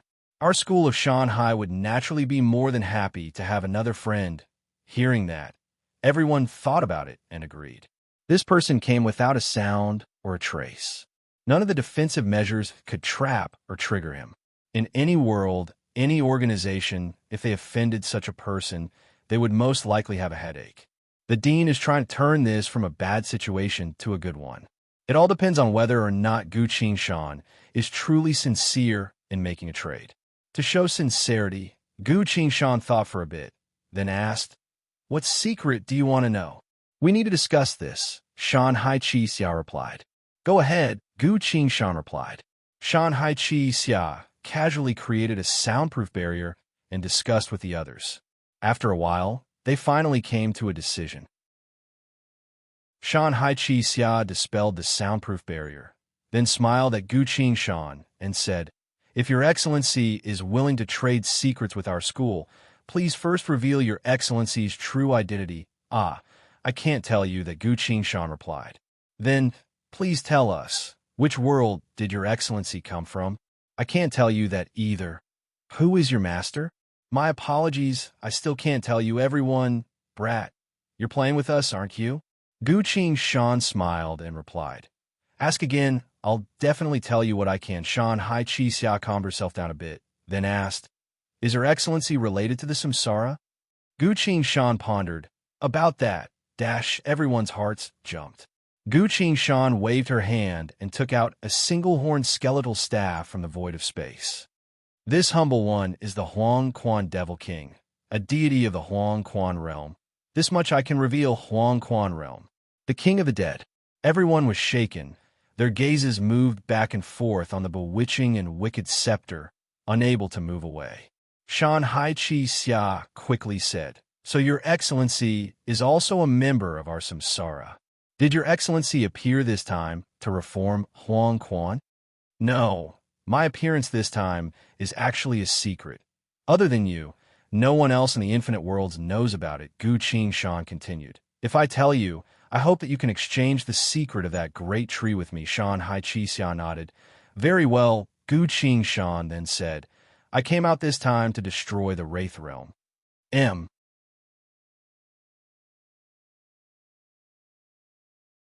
Chapter 1308. Destroy the Wraith Realm? Forgive me for being blunt, but with Your Excellency alone, this might not be possible, Shan Hai Chi Xia replied. Everyone else also displayed expressions of certainty. Although Gu Qingshan became famous after that single battle, it would be impossible for him to win against the entire Wraith Realm by himself. Gu Qingshan smiled and replied, who said I was alone? Your Excellency has helpers? Banishing Sword Saint Wang, Shun couldn't help but ask. Gu Qingshan replied, all the combatants of the 900 million world layers, all the abyssal monsters of the eternal abyss, the numerous combatants of order, as well as the servants and deities of chaos. Of course, there are also a few people whose identities cannot be revealed. Their power is beyond your imagination, but it will take a bit more time for them to participate in the war. Shan Hai Chi Xia exchanged glances with everyone else. Her gaze met Old Man Embracing Bones, and both nodded. Both of them had different abilities to detect lies, so they had been carefully using them. Who would have thought that Gu Qingshan wouldn't utter a single lie? If it was true, then this matter couldn't be underestimated. Who would have thought the sword Saint Gu Qingshan would have such a powerful force? No wonder the entire school's defenses couldn't stop him. What he's doing is related to the war between the Void and the Samsara. This will surely be a war with far-reaching consequences. It seems Gu Qingshan's evaluation will have to be raised by several levels. Your Excellency actually revealed such a shocking secret. Old Man Embracing Bones blankly muttered. Everyone's expressions tensed up. Who could have thought that Gu Shan would so casually reveal such a shocking secret. The entire void would hold its breath in anticipation of this war, because this war would surely affect the fate of all worlds. Gu Shan looked at the people in front of him, smiled, and said nothing. The situation he was talking about was in the future, after defeating the Soul Shrieker. Using the future as a metaphor for the past, Gu Shan's words were naturally not lies, and there were no flaws in them. So he wasn't afraid of these people using any methods to investigate. How could they have thought that this was something that would happen in the future? Your Excellency, are you truly just passing by our school of Shanghai? Shanghai Qi Xia cautiously asked. Now that things had come to this, she was worried that the other party might have some ulterior motives towards the School of Mountains and Seas. After all, the other party had gathered chaos and order, gods and abyss. Such a power was definitely not something that her School of Mountains and Seas could resist. It can be said that I came here by a freak combination of factors. In truth, I had no intention of joining your sect in the first place. I can absolutely guarantee this. While Gu Shan was explaining, both Shanghai Qi Xia and Old Man Embracing Bones slightly nodded. Shanghai Qi Xia's eyebrows relaxed. It was still the truth. My truth and lies detection technique is the most powerful detection technique in the entire tomb of myriad beasts. So to deceive me, one would need to be at least 10 times stronger than me. Not to mention, I've already seen Gu Shan's previous strike. This person's strength was about the same as his. Of course, he might have many tricks up his sleeves, but it was impossible for him to be 10 times stronger than him. While she was thinking, Gu Shan's voice resounded again. Very well. I've expressed my sincerity. Please tell me the secret of that withered tree. Sect Master of Shanghai Qi Xia nodded and replied. That withered tree is a third of the hair of the Lord of the Space-Time Mystery Nest, the enemy of the Eternal Abyss. Please continue, Gu Shan said. In the past, the Samsara fought endlessly, our tomb of myriad beasts. Wait a minute, Gu Shan cut her off. May I ask, what were the Samsara's struggles in the past? As soon as she asked this, Shanghai Qi Xia felt a bit more assured. So this Huang Quan Devil King truly wasn't interested in reorganizing the Huang Quan realm. She replied, the heavenly palace disappeared, Huang Quan collapsed. The human realm was nowhere to be seen, but humanity was scattered among the Wraith realm and Beast King realm, as well as the Azura in various broken worlds. Some of these worlds were quite close to each other, so for the sake of survival and strength, they naturally fought. Gu Shan nodded. It turns out that after the heavenly beings disappeared, only divine armaments remained in Huang Quan. The Wraith realm and Beast King realm had also disappeared. Only humanity continued to flourish within the Samsara. This perfectly matched my deductions, so it should be true. Shanghai Qi Xia continued. In the past, our tomb of myriad beasts have been enduring until we fused with 99% of the Beast King realm fragments, becoming unprecedentedly powerful, to the point that the Azura and Wraith realm humans didn't dare to invade us. Who could have known that during the final fusion, a great tomb that spanned across the entire world would appear? When our ancestors explored the great tomb, they brought back powerful weapons and inheritances the very first time they did so. This secret couldn't be hidden and was known to the outside world. Countless powerful entities from the void came to investigate our world, but we were powerless to stop them. Who could have known that the great tomb would suddenly erupt with countless apocalypses, instantly killing those powerful entities? Even the Lord of the Space-Time Mystery Nest's entire body was destroyed by the apocalypse. Only this strand of hair managed to escape underground and reach our underground cavern it wanted. To take control of us and fuse us back into its body, we tried everything we could, but couldn't destroy it. So we had no choice but to pay a heavy price to seal it away and trap it here. Hearing that, Gu Shan's gaze fell onto the withered tree. So this was actually a strand of hair, and a strand of hair from the enemy of the Eternal Abyss. No wonder it knew so much about my background. It must have sensed something from the abyssal ring I'm wearing. This isn't something that I can investigate. After all, The thought of a single eye from the eternal abyss was able to destroy the god of life. Even after being sealed, this strand of hair was still able to sense me and call out my background. These entities themselves have already surpassed my understanding, so there's no way to tell how powerful they are. While Gu Shan was thinking, lines of glowing text quickly appeared in front of his eyes. Frowny face, attention. You've triggered the corresponding event. Event requirement. Destroy the Lord of the Space-Time Mystery Nest hair, completely erasing it from history, never to rise again. This is related to the fate of the infinite worlds within the void. After completing this step, you will receive countless causality feedback from a void, using it to activate the method to obtain the Void War God. Title: Gu Shan was surprised. This Void War God title quest hasn't been triggered for a very long time. Who would have thought that it would be triggered here? Is it because this monster is an entity from a void? Gu Shan silently guessed, but couldn't come to a conclusion. At this point, the withered tree's voice resounded in Gu Shan's ears again. Don't believe them. You should listen to me. I have a way to release the ring on your hand. Turning it into your own power, you will become the strongest person in this world. As long as you let me go, I will repay you well. It continued to ramble on. Gu Shan raised the earth sword and silently asked, "How is it?" The earth sword's heavy mountainous voice resounded. "This thing isn't easy to kill. With your current strength, you will most likely need 50 million soul points to activate. Earth's choice. That much?" Gu Shan asked in surprise.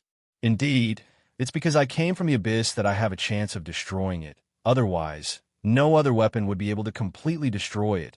It would definitely regenerate," the earth sword replied. Gu Shan went silent.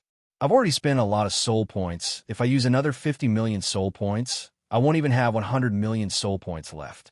In exchange for the information regarding the Void War God title, what exactly is the value of this title? Is it worth it to do so?" Gu Shan recalled what happened back then. "At the time, I used a unique title, Enemy of Chaos, to obtain the information regarding the Void War God title. The War God UI also specifically reminded me that this was a title with the suffix of War God. No matter how I think about it, I only have a single title with the suffix of War God. Starflame War God. This title can activate the power of causality, which is very useful. Then, following that logic, the Void War God title shouldn't be any worse." Gu Shan's mind moved quickly, then finally asked, "Sect Master, you spent so much power just to seal it away?" "That is indeed the case," Shan Hai Chi Xia replied. Gu Shan then asked, "If I help you destroy it, do you have anything to pay me?" "Destroying it is an impossible task," Sword Saint Gu Shan Hai Chi Xia replied. Gu Shan looked straight at her. Suddenly, two swords manifested behind Gu Shan's back. One sword was clear as autumn water, bright and sharp. The other sword was simple and unadorned, exuding an endless aura of destruction. The two swords flashed and instantly covered a distance of several dozen meters. The autumn water sword slashed through the air. Countless mystical runes appeared from the withered tree, but as the sword slashed, they all dimmed and faded into nothingness. After slashing once, the autumn water sword stopped in midair. The sword slashed downwards, then suddenly drew a circular arc in the air. The crescent-white sword phantom connected to form a full moon that enveloped the entire withered tree. The sword phantom abruptly erupted, shining as brightly as the sun in the sky. Secret art, full moon consecutive slashes. Earth sword's divine might, Earth's choice. Arg, an ear-piercing scream resounded from the withered tree, instantly shattering all the rocks in the wilderness into dust. Amidst this scream, everyone was on the verge of collapsing. Fortunately, this scream only lasted for a split second before disappearing. The two swords returned to Gu Shan's back and disappeared into the void of space. The withered tree in the wilderness had disappeared. Lines of glowing text appeared in front of Gu Shan's eyes. Frowny face, you've ended the fate of the space-time mystery nest lord. The path of War God has been opened. Attention! You need to eliminate 5 different void monsters in order to unlock this war god. Unique title: Void War God. Chapter 1309. Gu Qingshan's gaze wandered back and forth. Lines of glowing text were still flashing in the void of space. Frowny face, you've eliminated the final possession of the Lord of the Space-Time Mystery Nest. It will no longer be able to reappear from any fate or space-time. After a period of struggle, it will return to primal chaos, eternally disappearing from the infinite worlds. As you've only killed a third of its hair, the amount of soul points you've obtained is 40 million. Seeing that her soul points had increased by a large amount, Gu Qingshan felt much more relaxed. Your Grace, Gu Qingshan, is this the power of the twin swords, heaven and earth? Shanhai Qixia asked. Not entirely, Gu Qingshan replied. Shanhai Qixia sighed emotionally.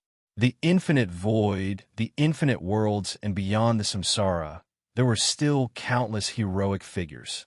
Even though the tomb of myriad beasts had fused with 99% of the Beast King realm's fragments, it couldn't claim to be the strongest world in the world for this very reason. Shanhai Qixia pondered for a bit, then smiled. To be frank, our school of Shanhai had to pay a great price to seal this thing away. Since you've helped us eliminate this monster, the only thing I can repay you with is a secret of equal value. Please tell me, your opponent, the one you wish to eliminate, the Wraith Realm, is actually inside the Great Tomb. Gu Qingshan's gaze became focused. I recall that the Great Tomb seems to be located in your world. Why would they dare to come and cause trouble? He asked. Shanhai Qixia replied. The Great Tomb is filled with countless dangers, making it impossible to enter. Fortunately, we discovered a burial site not too far away from the entrance, where a true wraith was buried. A true wraith. Gu Qingshan's heart skipped a beat. The heavenly being, the Beast King, and the wraith had already disappeared, but who would have thought that the corpse of a wraith would be found inside the Great Tomb? Shanhai Qixia looked at Gu Qingshan's expression and continued. Surely you know what this means, so we've investigated from all sides, attempting to obtain the secret of the samsara before it was broken from the burial site. Even if we couldn't, we at least wanted to find out how that wraith died. Gu Qingshan nodded. Shanhai Qixia continued. We don't know anything about wraiths, so we don't know where to start. But after the Wraith Realm found out about this, the 3 Wraith Lords gave us an offer that we couldn't refuse. And now, they have joined us in excavating the burial site together with the Tomb of Myriad Beasts in order to unravel the secrets of that wraith. Hearing this, Gu Qingshan pondered for a moment, then muttered, This secret is indeed very valuable, but you were once bullied by the evil spirits. Are you now willing to cooperate with them? Shanhai Qixia smiled and replied, That was a matter of the age of old. Too much time has passed since then, and we're still living under the shadow of the Great Tomb and the Apocalypse. For the sake of survival, we naturally wouldn't refuse some business. Furthermore, there are often mutually beneficial dealings between us and the wraiths. Gu Qingshan understood and said lightly, Yes, business is business. It's not good to bring personal emotions into it. He suddenly felt some kind of omen. This clone was about to disappear. The entire dream was about to end, so this clone was about to disappear as well. Gu Qingshan nodded to Shanhai Qixia and the others, then said, I still have something to do. Farewell. Seeing that he was about to leave, Shanhai Qixia said, If your excellency wishes to leave, please be careful. Tonight will be. Before she finished, Gu Qingshan's entire body scattered into clusters of mist, then completely vanished into the void of space. He disappeared without any warning. Everyone was shocked. Hurry and investigate. Shanhai Qixia shouted in a low voice. Understood. The big shot's figures flashed and disappeared from behind her. A whole 15 minutes later, they returned one after another. How was it? Shanhai Qixia asked. There are no traces of him at any of the exits or passages, Li Chun Dao replied. None of the restrictive techniques or seals were touched. I've heard that cultivators would occasionally grasp a few thaumaturgies. Could it be that this is a thaumaturgy that we've never heard of before? Extinguishing saintly hands said. I've come across a few cultivator escape techniques and thaumaturgies. This isn't a thaumaturgy, old man embracing bones concluded. Everyone exchanged glances and couldn't help but fall silent. How exactly did he come and go? Shan Haiqi Xia fell in a deep thought. Gu Qing woke up. His surroundings were dark. In this destroyed world, he was the only living person sleeping in the ruins of a city. He yawned, rubbed his eyes, then turned his gaze towards the void of space. Lines of glowing text were notifying him, frowny face, you've grasped the basics of Night Cruiser. Please maintain your current level. Practice this cloning technique as much as possible until you've fully grasped it. Once you've finished cultivating this cloning technique, the inheritance Day Cruiser will be unlocked. These lines of glowing text quickly disappeared after Gu Qing read through them. New lines of notification appeared, frowny face, the path to Void War God has been opened. For the next step, you must first kill the Void Monster. Judge of living beings, fate, Gu Qing froze. How could a monster have such a name? Before he could ask, the War God UI had given him a new option, frowny face. To unlock this quest description, you will need to pay 1,000 soul points. I'll pay, Gu Qing replied without hesitation. The Eternal Abyss, the Lord of the Space-Time Mystery Nest, and the Judge of living beings' fate are entities of the same level. With your power, or rather with the power of living beings as a whole, it is almost impossible to win against them. Countless years ago, when the reality gate was opened, the apocalypses that infiltrated from outside heavily wounded these monsters, giving rise to an opportunity. And now, you are at the place where they were defeated, so it is highly likely that you will run into them. This is your only chance to obtain the title of Void War God. Gu Qing looked around, then couldn't help but ask, you mean this Judge of living beings' fate was also killed by the apocalypse? The same as the Lord of the Space-Time Mystery Nest, he was still one breath away. The War God UI replied. His soul power was cleanly drawn away. So that's why I was wondering why this quest would suddenly activate. It was originally an impossible quest, but now that those monsters have been crippled by the apocalypse, I finally have a chance, Gu Qing muttered to himself. What's the point of obtaining a title after defeating those monsters? Gu Qing was extremely curious. What the wraiths were doing also greatly attracted him. Dong dong dong. A series of knocks came from the door, interrupting his thoughts. A door opened from the void of space. The practical combat class teacher stood at the door. Class is over, Li Qiu. Ah, yes, I'll be right there. Gu Qing stood up, tidied up the bedding, and put into the bone bracelet. How did your class go? Did you learn anything? The teacher asked. Quite a lot. Right, teacher. How can I quickly comprehend the inheritance of spirit linking? Well, there's no shortcut. You can only achieve it through hard work and perseverance.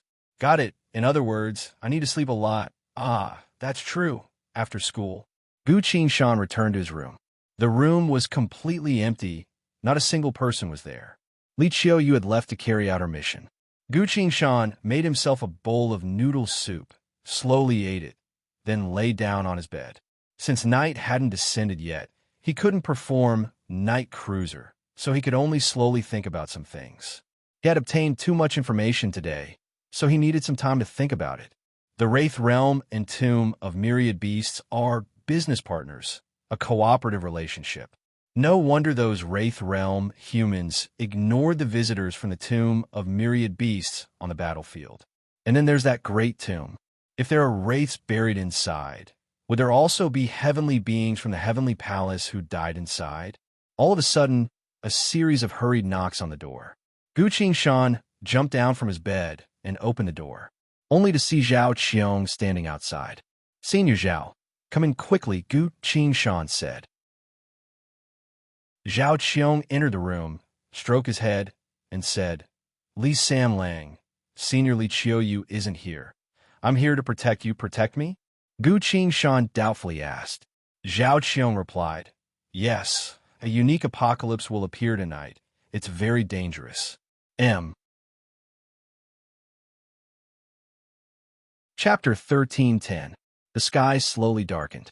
In the room, Gu Qing and Zhao Qiong were sitting across from each other. A unique apocalypse? What will happen? Gu Shan asked. Zhao Qiong handed her a piece of bone.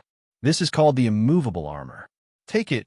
It will allow your soul vessel to remain motionless. That way, your soul vessel won't be taken away by that apocalypse, Zhao Qiong told her. Gu Shan received the piece of bone, only to see that it was filled with runes. I've learned this in history class. We've already defeated quite a few apocalypses and sealed a few of them.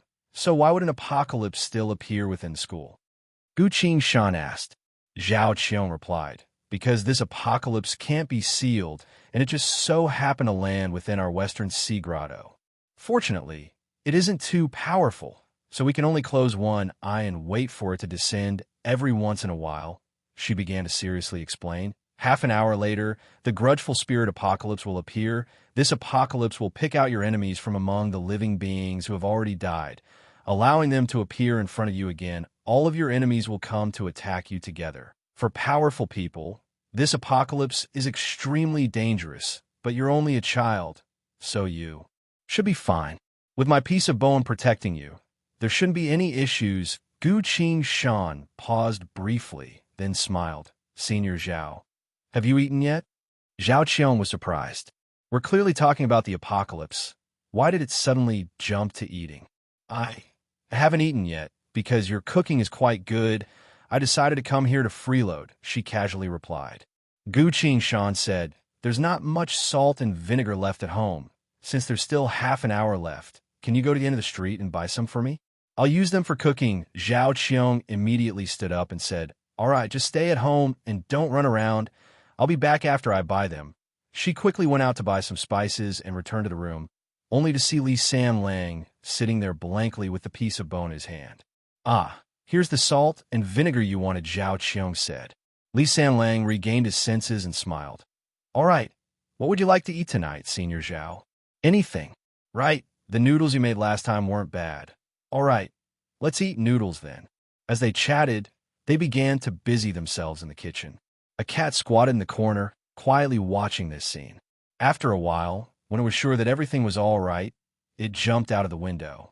The cat didn't care about anything else. Like an orange afterimage, it dashed through the night. Very soon, it arrived at the edge of the school of mountains and seas. The seawater parted to form a path for it to enter the range of the ocean. He plunged into the sea. The orange cat sprinted upwards, crossed a long distance, and finally appeared on the surface of the ocean. It flew forward on the surface of the sea. Sometimes it suddenly disappeared, crossing thousands of miles. It kept moving forward, forward, and forward. Finally, the orange cat arrived at a desolate desert. It slowly squatted down on a high sand dune and rested for a while. Shanna was disguised as herself and eating dinner with Zhao Qiong. Under the night sky, I turned into the orange cat and used the power of ghostly shadow of night to borrow spotless jade from Adorable then. He used the Chao Yin's ability to control the sea to directly pass through the sea, away from the place where living beings could spy on him. And now, the vengeful spirit's apocalypse was approaching. The orange cat sighed and turned back into Gu Shan. The trillions of dead people had been returned to primal chaos by me, unable to return. Then who would come? Gu Shan stood on top of the sand dune and silently waited. Half an hour had passed. Everything between heaven and earth slowly became blurry, as if another world had arrived from an extremely distant space-time and overlapped with the entire western sea grotto. Within the blur, a certain figure slowly became clear. It once again appeared in front of Gu Shan. I didn't think this apocalypse would be able to travel through space-time and summon you here, Gu Shan said. A female voice resounded. I also didn't think that a certain power would awaken me from my slumber. After a pause, the female voice turned into a resounding male voice. However, this apocalypse is truly too weak, summoning me in the form of a vengeful spirit. How am I supposed to fight against you? The soul shrieker. It was brought back to Gu Shan by the apocalypse. If such a scene were to occur in the school of Shanghai, it would most likely cause a huge commotion, with no one knowing how to resolve it. Gu Shan replied, you have the ability to absorb souls. Victory or defeat is still uncertain. The Soul Shrieker didn't have any will to fight and shook its head. You have the Devil King Rod of Huang Quan. This statement directly exposed the situation. As a dead person, against the Devil King Warden Rod, the only way out was for their soul to dissipate. The Soul Shrieker stared closely at Gu Qingshan and slowly retreated. I'm leaving. Gu Qingshan, it spoke with its female voice. I will not enter reincarnation, nor will I be under your control. We will never meet again. Wait a minute. I have something to ask you, Gu Qingshan said. Ask. At first, I thought that you came from the abyss, a monster from the abyss, but then you joined chaos, which made me hesitant and uncertain as to where you came from, Gu Qingshan replied. From the abyss. No, the eternal abyss was originally an unparalleled existence within the space vortex. We were nothing but its vassals while retreating, the Soul Shrieker replied. Its figure was slowly becoming blurry, almost unrecognizable. Then what exactly are you trying to do? What is your ultimate goal? Gu Qingshan pursued. The Soul Shrieker stopped and replied, even tiny insects like you are thinking of ways to become stronger. Why can't we entities of the void do the same? Ever since I gained consciousness, I've understood a certain truth. We entities of the void, only by becoming as powerful as the eternal abyss would we be able to obtain true freedom to achieve this goal. I am willing to join anyone, to do anything, whether it is destruction or creation, as long as I am as powerful as the eternal abyss. I will do anything regardless of the cost, unfortunately. I never thought that you would be related to the dusty world. This is the only place. Where I failed. Gu Qingshan silently listened, then suddenly asked, what kind of world is the dusty world exactly? The Soul Shrieker abruptly laughed. Do you think I would tell you? It spoke full of hatred. Gu Qingshan, there are countless secrets within the void. These secrets determine the fate of every single person, and I will never tell you the truth about the space vortex. Gu Qingshan's expression didn't change and continued to ask. Then let's not talk about anything else. I only want to ask you, now that you've awakened, if you won't enter the cycle of reincarnation, where will your soul go? The Soul Shrieker slowly stepped forward, slowly heading into the boundless void. It spoke with its male voice. I've strived for countless years, destroyed all living beings of the infinite worlds, but in the end, I'm still so weak and insignificant. It can be seen that my life has been a meaningless one whenever I think of this. My heart is filled with indescribable rage. Suddenly looked up and shouted, Primal chaos. I am a living being who has given up on the cycle of life and death. Please allow me to return to nothingness. A boundless golden waterfall descended from above and enveloped the Soul Shrieker.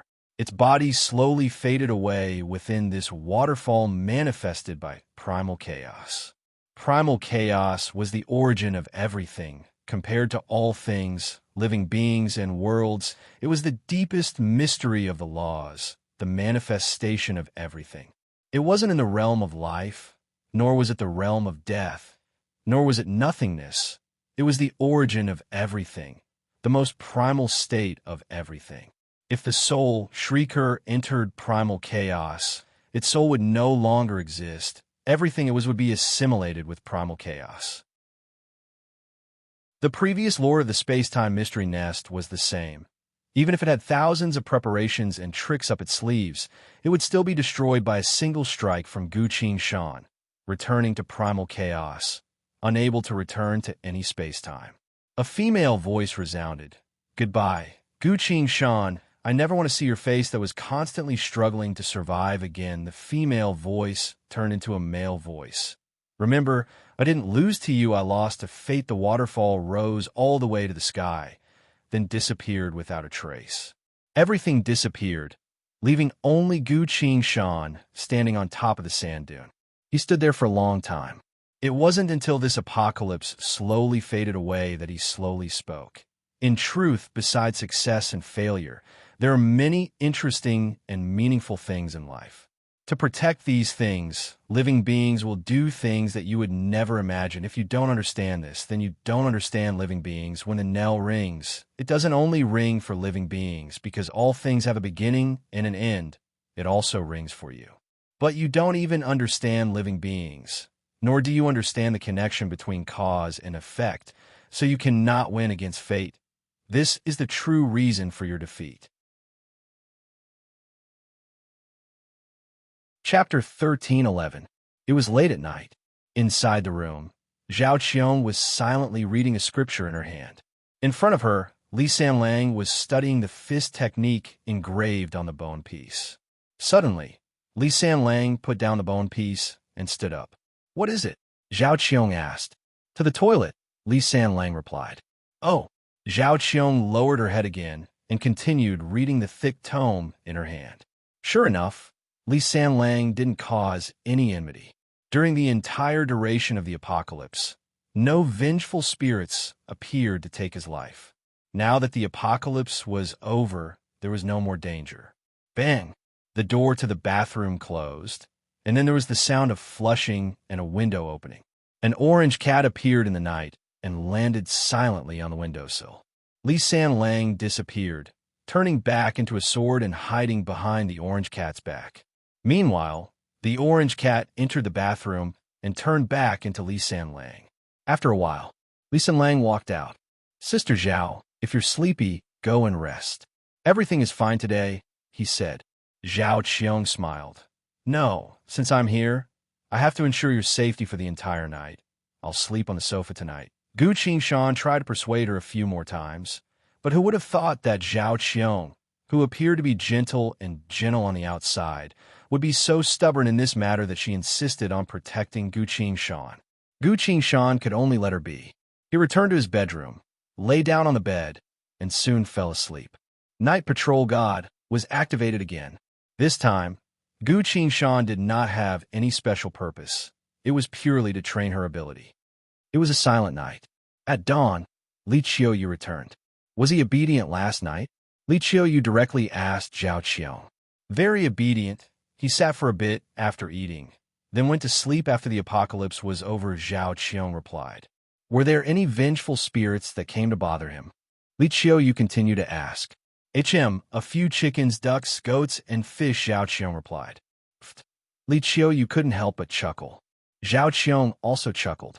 She must have killed some livestock when she was learning how to cook. This little fellow was too interesting. But they didn't know that sometimes when Gu Qingshan couldn't cook, Shanu would help him slaughter some livestock. As for when Gu Qingshan faced the vengeful spirit apocalypse, due to the Soul Shrieker's appearance, even if the chickens and ducks died, they wouldn't dare to appear with this monster. So this was the result. The two of them smiled and looked at the kitchen. A figure that wasn't too tall was busy in the kitchen. After breakfast, Zhao Qiong said goodbye. Li Qiuyu needed to go to HQ to write a report, and Gu Qingshan needed to go to school, so the three of them went their separate ways. Study Lodge. This morning, all the youths were sitting neatly in the classroom. No one was absent. An old man with a goatee walked into the classroom. He cleared his throat and said straightforwardly, "Today, we have a vocational class." A stone fragment appeared in his hand. As everyone knows, in our Tomb of Myriad Beasts, there are a total of 3 professions. Quite a few people loudly called out. Spirit-linked martial artists, weapon wielder, bone master. Indeed, the old man tossed the stone fragment onto the lectern and emphasized, "But keep in mind, these are only the professions of our world. In truth, within the boundless void, the number of professions increases day by day. No one knows for sure how many combat professions there are." Understood. The youths all replied, "Very well. We shall now experience the power of a weapon wielder. I have a question. Who hasn't attended my class before?" The old man asked. Everyone turned to look at Gu Qingshan. He was a newcomer, so he had only attended the history class and the combat class. "Little one, what's your name?" the old man asked. "Li Qiushan," Gu Qingshan replied. "Ah, I know you, Blade Venerate and Nether Maiden's younger brother. Come up to the lectern," the old man kindly said. Gu Qingshan followed his words and walked up to the lectern. Although she didn't know what a weapon wielder was, Gu Qingshan was also quite curious. "Hold on to that stone fragment," the old man ordered. Yes, Gu Qingshan looked at the stone fragment. The stone fragment was dusty, almost like an unassuming piece of broken tile. What will happen? Gu Shan reached his hand out to hold the broken tile. Suddenly, the broken tile flickered a bit, then split into two sharp and shiny new daggers that fell into his hands. Ah! Gu Shan exclaimed in shock. The two daggers carried him and stabbed at the void in front of him. In an instant, he had completed a set of vicious assassination techniques. Following that, streaks of burning light manifested into strings that circled around Gu Shan. Is this some kind of defense? While Gu Shan was thinking that, the daggers gave off cold sparks that flew several feet forward, cutting through the air with an ear-splitting noise. Let go! The old man shouted and slapped Gu Shan's hand, knocking the two daggers to the ground. He then lightly pressed his hand against the void of space. The cold sparks that flew out disappeared without a trace. Gu Shan looked down, only to see that the two daggers had once again turned into dusty stone fragments, lying motionlessly on the ground. All right, go back to your seat. Yes, teacher. Gu Shan returned to her seat and sat down. How miraculous. This weapon actually carried a killing technique, as well as a power similar to a thaumaturgy. She could clearly sense that this wasn't the dagger's limit. It still had more power. The old man said, all right, I'll explain. Within the Great Tomb, there are various weapons, armors, as well as other treasures. When the apocalypses descend upon our world from the Great Tomb, they would occasionally bring some powerful treasures with them. These treasures all contain unimaginable power. Some of them even retain their own sentience, capable of helping us link our spirits and obtain certain abilities, inheritances, or even combat techniques. Among us, there are some who are naturally able to communicate with these treasures more easily than others, gaining their favor and being recognized as their new master. This is the weapon wielder. As for bone masters, their requirements for spirit linking are a bit higher. Saying so, the old man took out a thin piece of white bone and lightly placed it on the table. This one is dangerous. I can't let you touch it. While saying so, he lightly tapped the piece of bone with his hand. The piece of bone lightly shook. Instantly, the void of space warped and parted to reveal a strange corpse in front of everyone. It was a woman wearing tattered armor. Her skin was dark purple in color. Her eyes were closed as she silently floated in the void of space. Some of these pieces of bone contain the will of their previous owner. Through a unique method of communication, we are able to link with that will and manifest it. The old man pointed at the female corpse and said, as you can see, this piece of white bone is her skeleton. I used a bone master's secret technique to activate the white bone, and I can materialize her will and materialize it. Using this method to summon the master of the bones, how much combat strength can be displayed depends on how powerful the master of the bones was when he was alive. Secondly, it depends on how strong the bone master's ability to communicate with the master of the bones is when communicating with him using the secret technique. I've already linked with this female warrior's body for over 100 years. I can now exert 30% of her strength when she was alive. When we fight against the apocalypse, she shall fight by my side. The entire classroom went silent. The group of young people was both fearful and excited as they looked at the female corpse.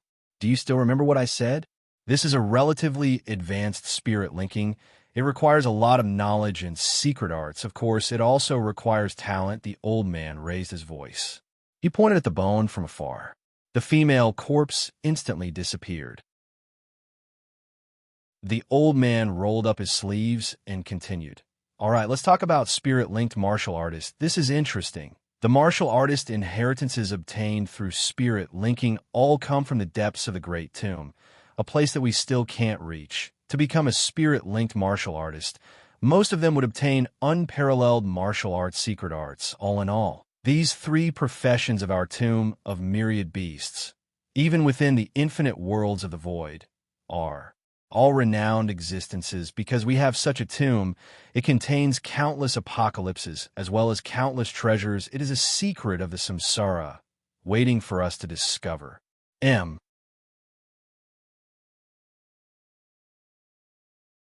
Chapter 13:12. Afternoon. Go in.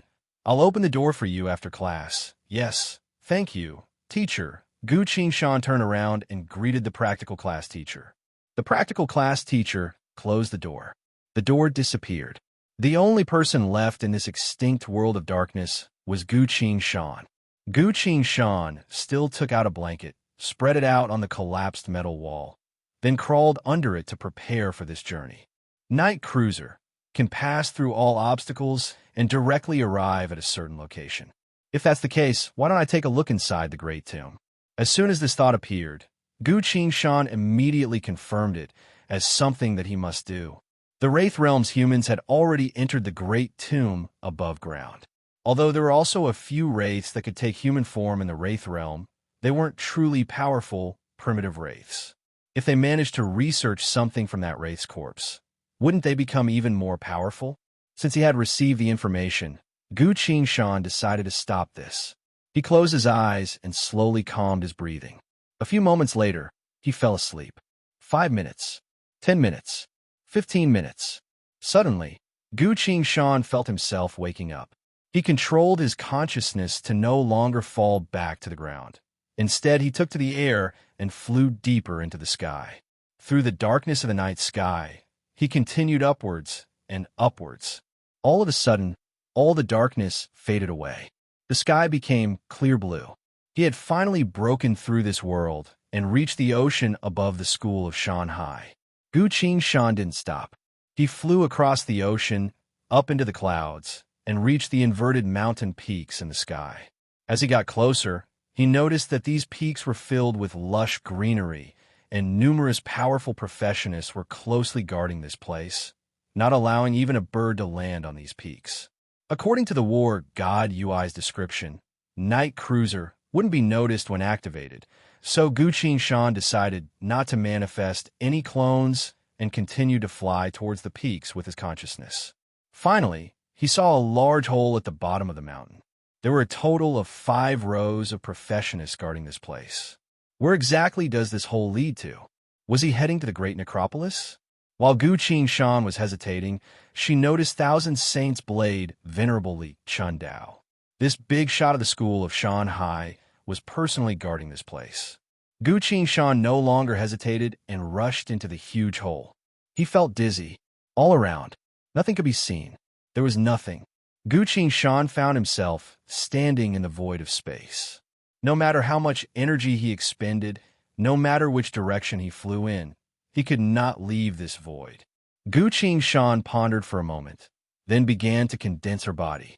In the void, his figure gradually appeared. The next second, as if sensing his change, the surroundings seemed to have changed. The faint sound of running water rang in his ears. The scenery turned from blurry to clear. Gu Qingshan looked over and found that in front of her was a long river. There was no one by the riverside, but a small boat swayed as it approached. The boat reached the shore and stopped not too far away from Gu Qingshan. Gu Qingshan looked at the boat, then at the long river. Other than him, there was no one else in this world. There were no clues, no information, nothing to analyze. Gu Qingshan sighed and muttered, "How regretful. I'm only a spirit-linked martial artist in preparation. I don't have the qualifications to learn the secrets of the Great Necropolis." He lightly leapt forward and landed on the boat. All of a sudden, a hand appeared on the boat. The hand placed a jade tablet on the boat and immediately disappeared. Gu Qingshan froze. He didn't think that he would have to take a boat to enter the Great Necropolis. Even more so, he didn't think that a hand would appear from the void of space and place a jade badge carved with a wraith on it. This was a bit eerie.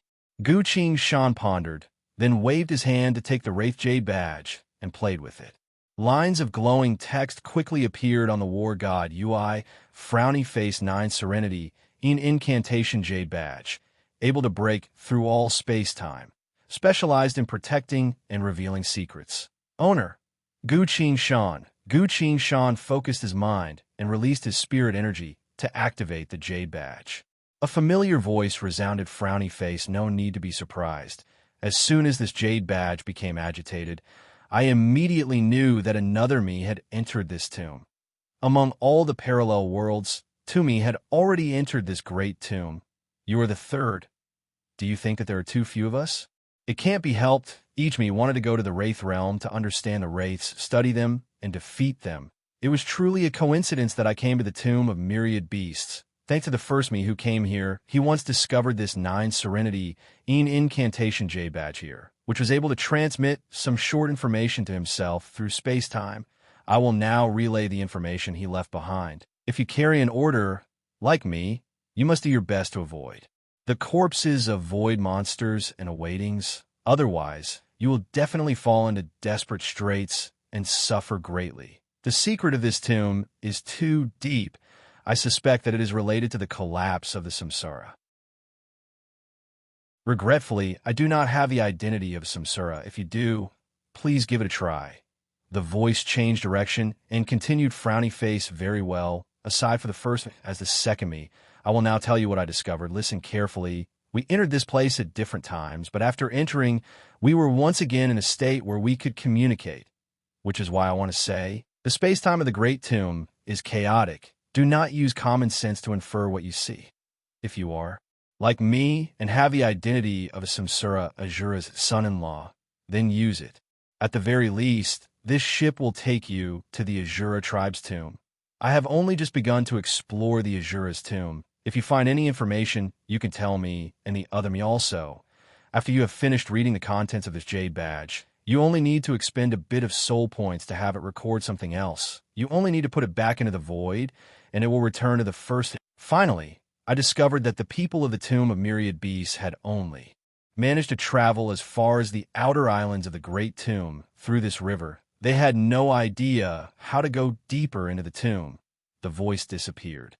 Even though Guqing Shan had experienced a lot of strange things, she still couldn't help but feel a bit surprised at this moment. Who would have thought that I would run into myself here? Within the same space-time, I wouldn't be able to see myself, unless I was as powerful as Lady Fusey. But for a parallel world, I would be able to see myself from that world. As the saying goes, 3 people make a tiger. If I can ally with myself, wouldn't it be a lot more convenient in this great tomb? Guqing Shan thought for a bit, then abruptly exuded intense wind from his body. Soul points. He infused his soul points into the 9 serenity incantation jade tablet and said, "Listen, the other to me, I have a piece of information to tell you. In my space-time, the people of the Wraith realm had also arrived here. They had allied with the people of the Tomb of Myriad Beasts to excavate the corpse of a Wraith. Are you interested in joining forces with me to eliminate them?" Saying so, he put the jade tablet into the void of space. The jade tablet disappeared with a shah. It would return to the first Guqing Shan, then be passed on from the first Guqing Shan to the second Guqing Shan, then finally to where Guqing Shan was. Guqing Shan thought for a bit, then walked in front of the boat. Do I need the samsara identity?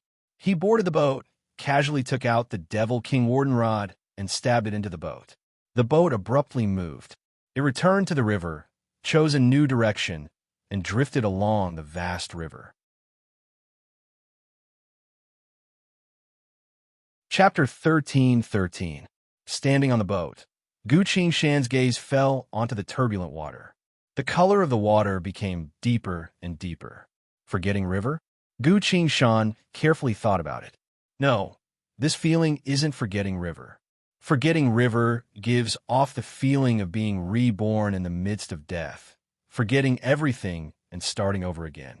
But the river here exudes an endless sense of despair and chilliness. The boat slowly drifted. The water around them became wider and wider until they couldn't see the end. What is that? Guqing Shan muttered. Not too far away from him, at the center of the river, there was a small, protruding island. Although it was called a small island, it was only a few meters in diameter. A single statue stood on top of the island. The statue looked like some sort of reptilian beast, but it had 3 heads. One head looked like a ferocious tiger, one looked like an eagle, and the last head looked like a human, but not a human. Come. A voice resounded in Guqing Shan's mind. Frowny face, come to the island. I want to pass my inheritance to you. That way I can die in peace. Guqing Shan looked at the statue. This statue took up all the space on the island. so anyone who wanted to get on the island wouldn't have any space to stand on. I can't get on, Gu Qingshan replied. You can control the boat to come here. Don't jump over. The boat will disappear, the statue said. Gu Qingshan looked down at the boat below him. Sure enough, the boat was drifting towards the direction of the statue as he wanted. Is that right? Gu Qingshan asked. Yes, that's right, the statue replied. Gu Qingshan controlled the boat to cut through the water and sailed a few dozen meters away from the island. The statue's 3 heads were staring at Gu Qingshan, following the direction of the boat. Why did you leave? The statue asked in confusion. Because I have something to do. I'll come find you again when I return, Gu Qingshan replied. The statue said, Listen to my advice. Since you've obtained a ship, you should use it to escape from this tomb instead of going deeper. The boat stayed in the water. Gu Qingshan asked confusedly, But I want to go in and have a look. Don't go in. There are countless doomsday suns in there. Countless powerful existences in the void in the past have died to those doomsday suns, let alone you. The stone statue continued, Run, take my inheritance, and run away quickly. This is your only chance of survival. Gu Qingshan took a deep look at the stone statue. He steered the boat and continued to sail towards the end of the river. Not long after, the island on the water surface behind him suddenly disappeared. Gu Qingshan felt relieved. He wiped the cold sweat off his forehead. This time, he didn't have any information. He was completely relying on his own cautiousness and intuition to make a choice. The other party cared so much about his ship. There had to be some sort of rule that prevented him from boarding the ship directly. Gu Qingshan silently thought to herself. She let go of the control of the boat and let it continue to move in a certain direction. A few minutes later, a new situation appeared in front of the boat. A black object was bobbing up and down on the surface of the river, almost like a piece of wood. Gu Qingshan drew her sword and carefully observed it. Unfortunately, the black object seemed to be obscured by something. There was also a faint mist drifting above the river, so even inner sight couldn't clearly observe it.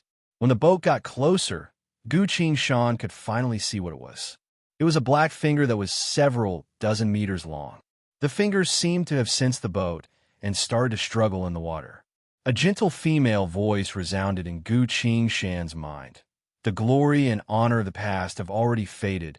I now need a successor. Come, you can learn everything about the void from me.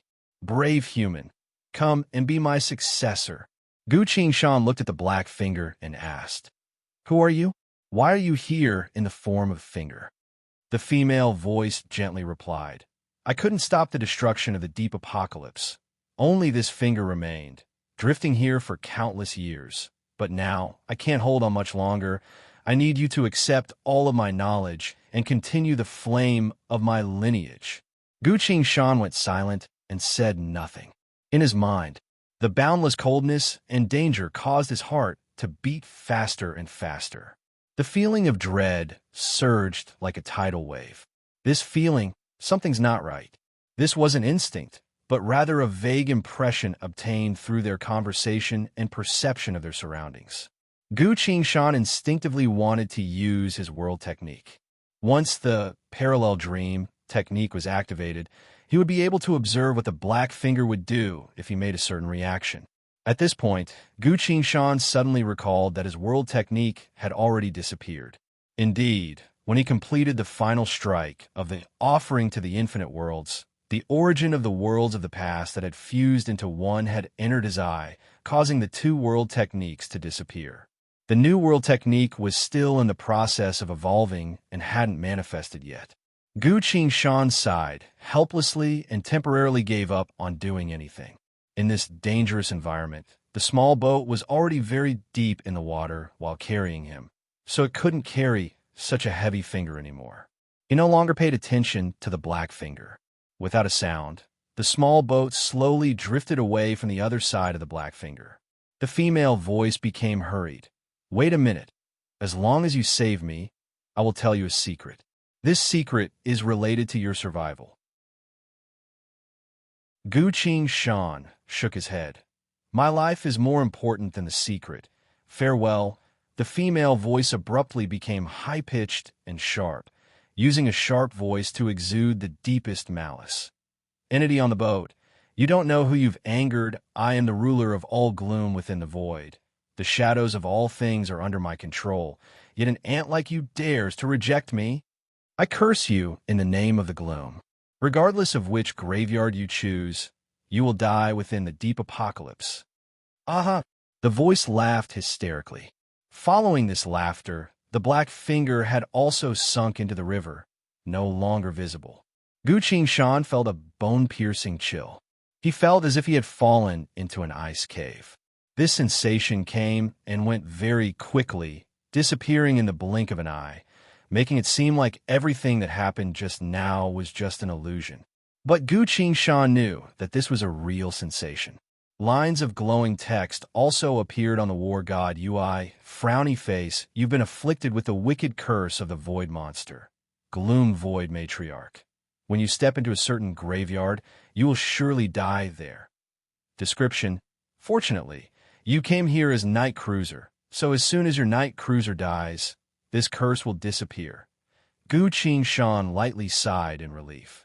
Sure enough, those excessively powerful void monsters weren't completely dead yet. Using various methods, they were still able to exist within this river of chaotic space-time. From the looks of it, the Lord of the Space-Time Mystery Nest was an even more outstanding entity. After all, it managed to escape, only to be suppressed and sealed away by the tomb of myriad beasts. Otherwise, it might have been able to rise again. Gu Qingshan's mind was in a mess, feeling that these monsters' words and actions were a bit strange. Without waiting for him to think any further, he saw a faint mist rising from the water several hundred meters in front of him. This mist quickly formed into a giant skull. This skull was slightly different from a human's. Its cheeks were too long, almost 3 times the length of a human's. As soon as this skull appeared, the entire river seemed to have come to life. Countless strange creatures appeared from the bottom of the river, hurriedly fleeing from where the skull was. Gu Qingshan suddenly sensed something and lightly tapped his inventory bag. The colorful rooster leapt out from the inventory bag and yelled at him, "Run! Run! I can sense the true presence of the apocalypse." True? What do you mean by true? Gu Qingshan asked. Idiot, a lot of apocalypses are merely evolved versions of the true apocalypse. They're very weak. Nothing but illusions that can only destroy a few weak worlds. This isn't one of those trash. The colorful rooster hurriedly replied. This colorful rooster was the product of the fusion of War God Intelligence and the Hitman Guild's most advanced intelligence container, so Gu Qingshan naturally trusted it. He turned the boat around and hurriedly fled in the opposite direction. Behind the boat, the skull slowly moved forward. The floating objects on the surface of the river, where it was facing, quickly disappeared completely. Gu Qingshan was surprised. Can a mere gaze destroy all living beings? Or is it using some sort of method that I don't know about? If a mere gaze is enough to destroy everything, the boat wouldn't have been able to escape. Hey, can this skull be killed? Gu Qingshan drew his sword, calmed himself down, and began to prepare for battle. The colorful rooster glanced at the skull made of mist, then collapsed on the ground, speaking full of despair. Not good, not good. We won't be able to escape this time. Gu Qingshan couldn't help but ask. Then tell me quickly, can it be killed? The only path we can take right now is to fight it. It's no longer in space-time, so you can't kill it, the colorful rooster explained further. This is the true form of an apocalypse that came from outside the gate. Once it sees you, the laws of space and time would no longer be able to exist on your body. You would enter eternal blankness. Only death would give you a chance to escape. Gu Qingshan went silent for a while. Suddenly, he sighed, hugged the colorful rooster in his chest, and said, "Time's up." Instantly, he disappeared without a trace. At another location, the tomb of myriad beasts, the Western Sea Grotto, the School of Shanghai, the Study Lodge's storage room. Gu Qingshan woke up from a destroyed world. Chapter 13-14. Ho, ho, ho. Gu Shan sat up from the collapsed metal slab and breathed heavily. The long-cheeked skull formed by the mist gave him an unprecedented pressure.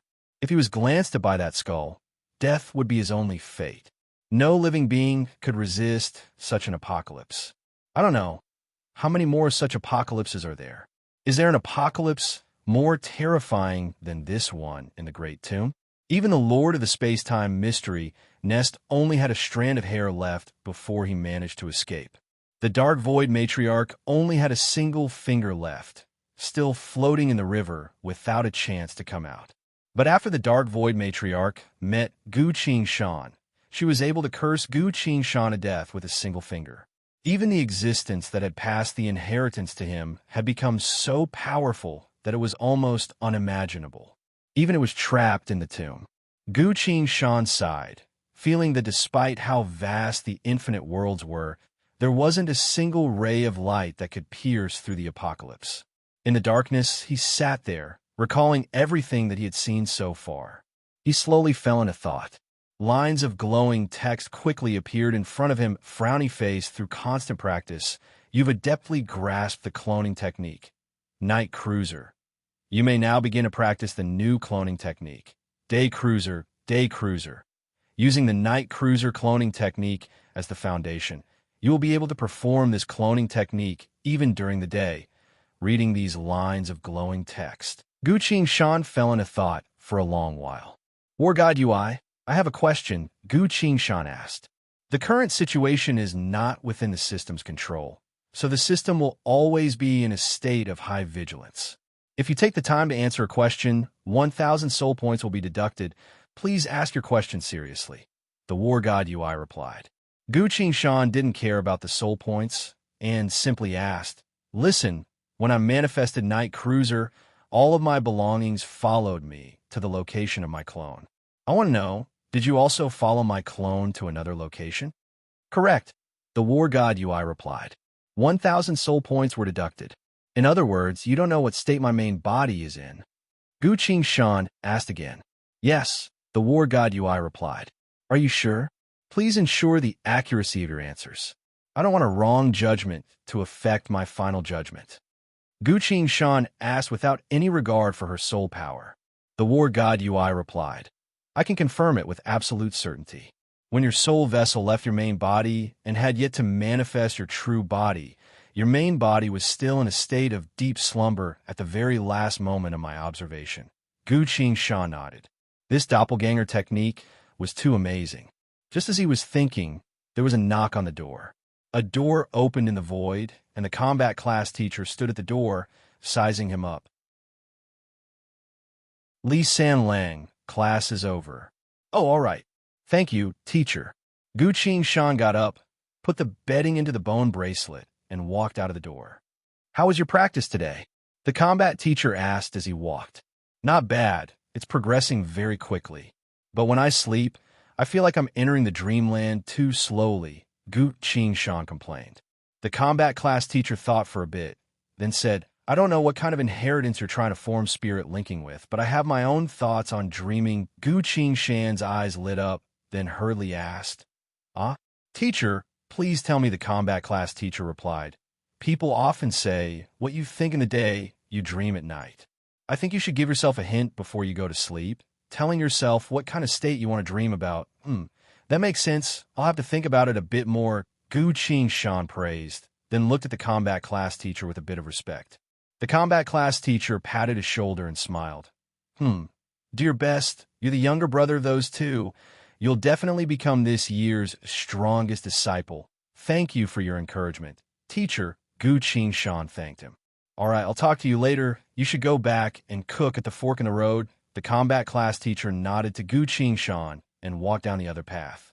Looking at his back, Gu Shan's lips twitched, then suddenly called out, Goodbye, teacher. The combat class teacher waved his hand without turning around. Gu Shan stood at the fork in the road for 2 breaths worth of time, then suddenly started to hum a happy tune.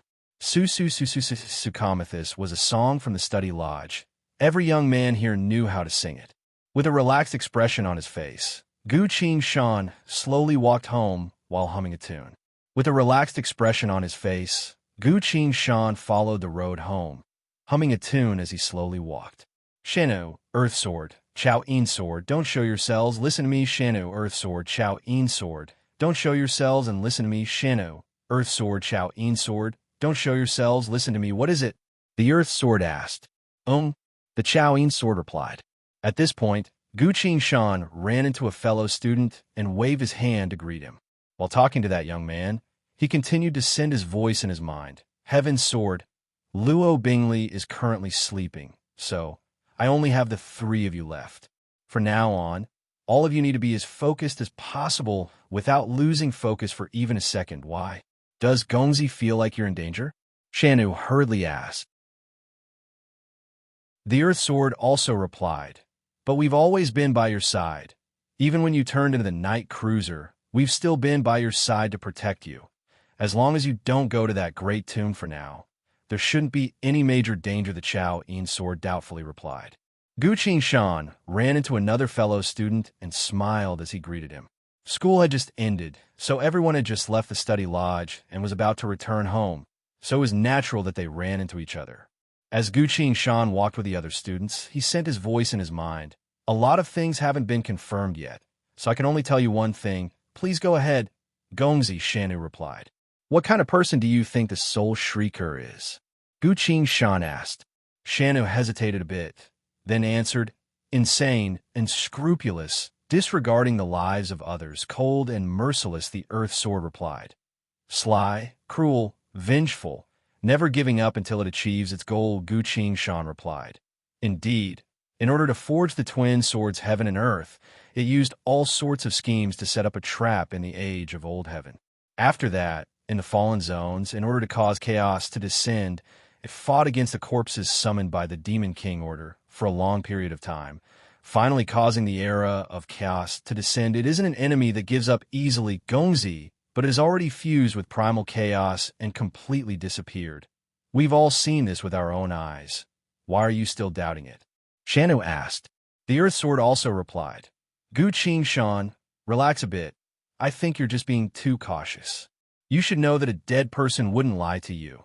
Not to mention a monster like the Soul Shrieker has already gone from being dead to completely disappearing. That's right, a dead person wouldn't lie. That's why I can see the problem, Gu Shan replied. What problem? The Earth Sword asked. An entity of its level. If it could once again attack me after death, it would definitely be extremely excited and do everything it could to make things difficult for me, Gu Shan replied. Shanu couldn't help but say, Gongzi, you have the Devil King Warden Rod, so it knows that messing with you will only result in its complete disappearance. That's why it didn't dare to fight against you again, the Earth Sword added. You're wrong, Gu Shan casually replied. In the end, it fused into primal chaos and completely disappeared. This was the final destination it chose for itself. If it had already resolved itself to be fused into primal chaos, with its insane personality, why didn't it come and fight me to the death? After all, it's not afraid of anything anymore. The three swords stopped, unable to say anything. That's right, if it wasn't afraid of death, why would it say something like, you have the Devil King Warden Rod of Huangquan, and give up on fighting against its enemy? That doesn't make sense. Perhaps it doesn't want to make things difficult for you anymore, the Earth Sword said. Gu Shan resolutely answered, No, when I asked it what kind of world the Dusty World was, it told me full of hatred that it would never tell me the truth recalling that scene, Shanna muttered. That's right.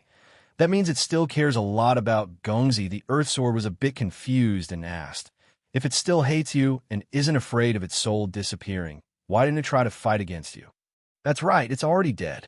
I left the soul-absorbing shield to Zhang Young-ho, so it had a chance to fight against me and see if it could kill me, Gu Shan replied. While talking to the three swords, he was also discussing what he learned from the practical combat class with the other students. At this point, the three swords couldn't say anything anymore. Who would have thought that a dead enemy would bring up such a complicated and confusing problem? The more Shanu thought about it, the more scared she was, so she couldn't help but ask, Gongzi, it really had a chance to kill you at the time, but why did it give up? Gu Shan sent her voice. I don't know if you noticed, but after it appeared, It first looked at me carefully, then slowly backed away. The three swords recalled the scene at the time. The Chowing sword was the first to respond. Yes, that's right, the Earth sword confirmed. Also remember, Shanna said. Gu Qing Shan continued. At the time, I could sense its fear and despair. At first, I thought it was afraid of the Devil King Warden Rod, but after it fused with primal chaos, I felt like it wasn't afraid of the scepter. Gu Qing Shan slowly said her voice. Under what circumstances would anyone give up on taking revenge on their enemy? He forgave his enemy, the Earth Sword asked. Gu Qing Shan replied, there are only two possibilities. The first is that he forgave his enemy. This situation shouldn't have happened to the Soul Shrieker. I could clearly sense its hatred towards me. Then, there's only the second possibility. Its enemy would face a fate even more terrible than if it had personally taken revenge. That fate made it feel like it didn't need to do anything else, in other words. And the thing that it feared and despaired about had already happened to me. Because of its deep hatred towards me as its enemy, it gave up on trying to kill me and allowed me to face that even worse fate. Shanu's voice became tense. Gongzi, what exactly is it? Why can't I sense anything at all? The Earth Sword suddenly said, tell me quickly, Gu Qing Shan. I need to do everything I can to prepare for Earth's choice, no matter what kind of danger it might be.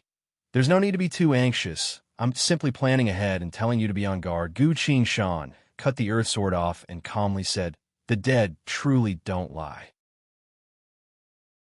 I'm very grateful for the Soul Shrieker's reappearance. It allowed us to notice the clues of fate ahead of time. We still have a bit of time to save ourselves. So next, he smiled, bid farewell to his classmates, and headed towards Li Qiuyu's residence. Let us see the truth of this world.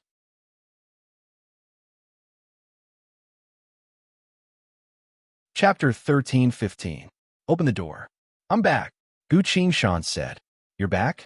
Quickly go to the kitchen and cook, Li Qiuyu's voice came. Is that something you should say to greet someone? Gu Qing Shan grumbled and went to the kitchen, only to see that all the ingredients had already been bought and were neatly arranged on the chopping board. Let me help you, a girl came into the kitchen. It was Zhao Qiong. Senior Zhao? Gu Qing Shan was surprised. I came to discuss something with your sister, but it was a bit late, so she asked me to stay for dinner, Zhao Qiong said with a slightly flushed expression. Gu Qing Shan looked outside the window. It was already getting dark.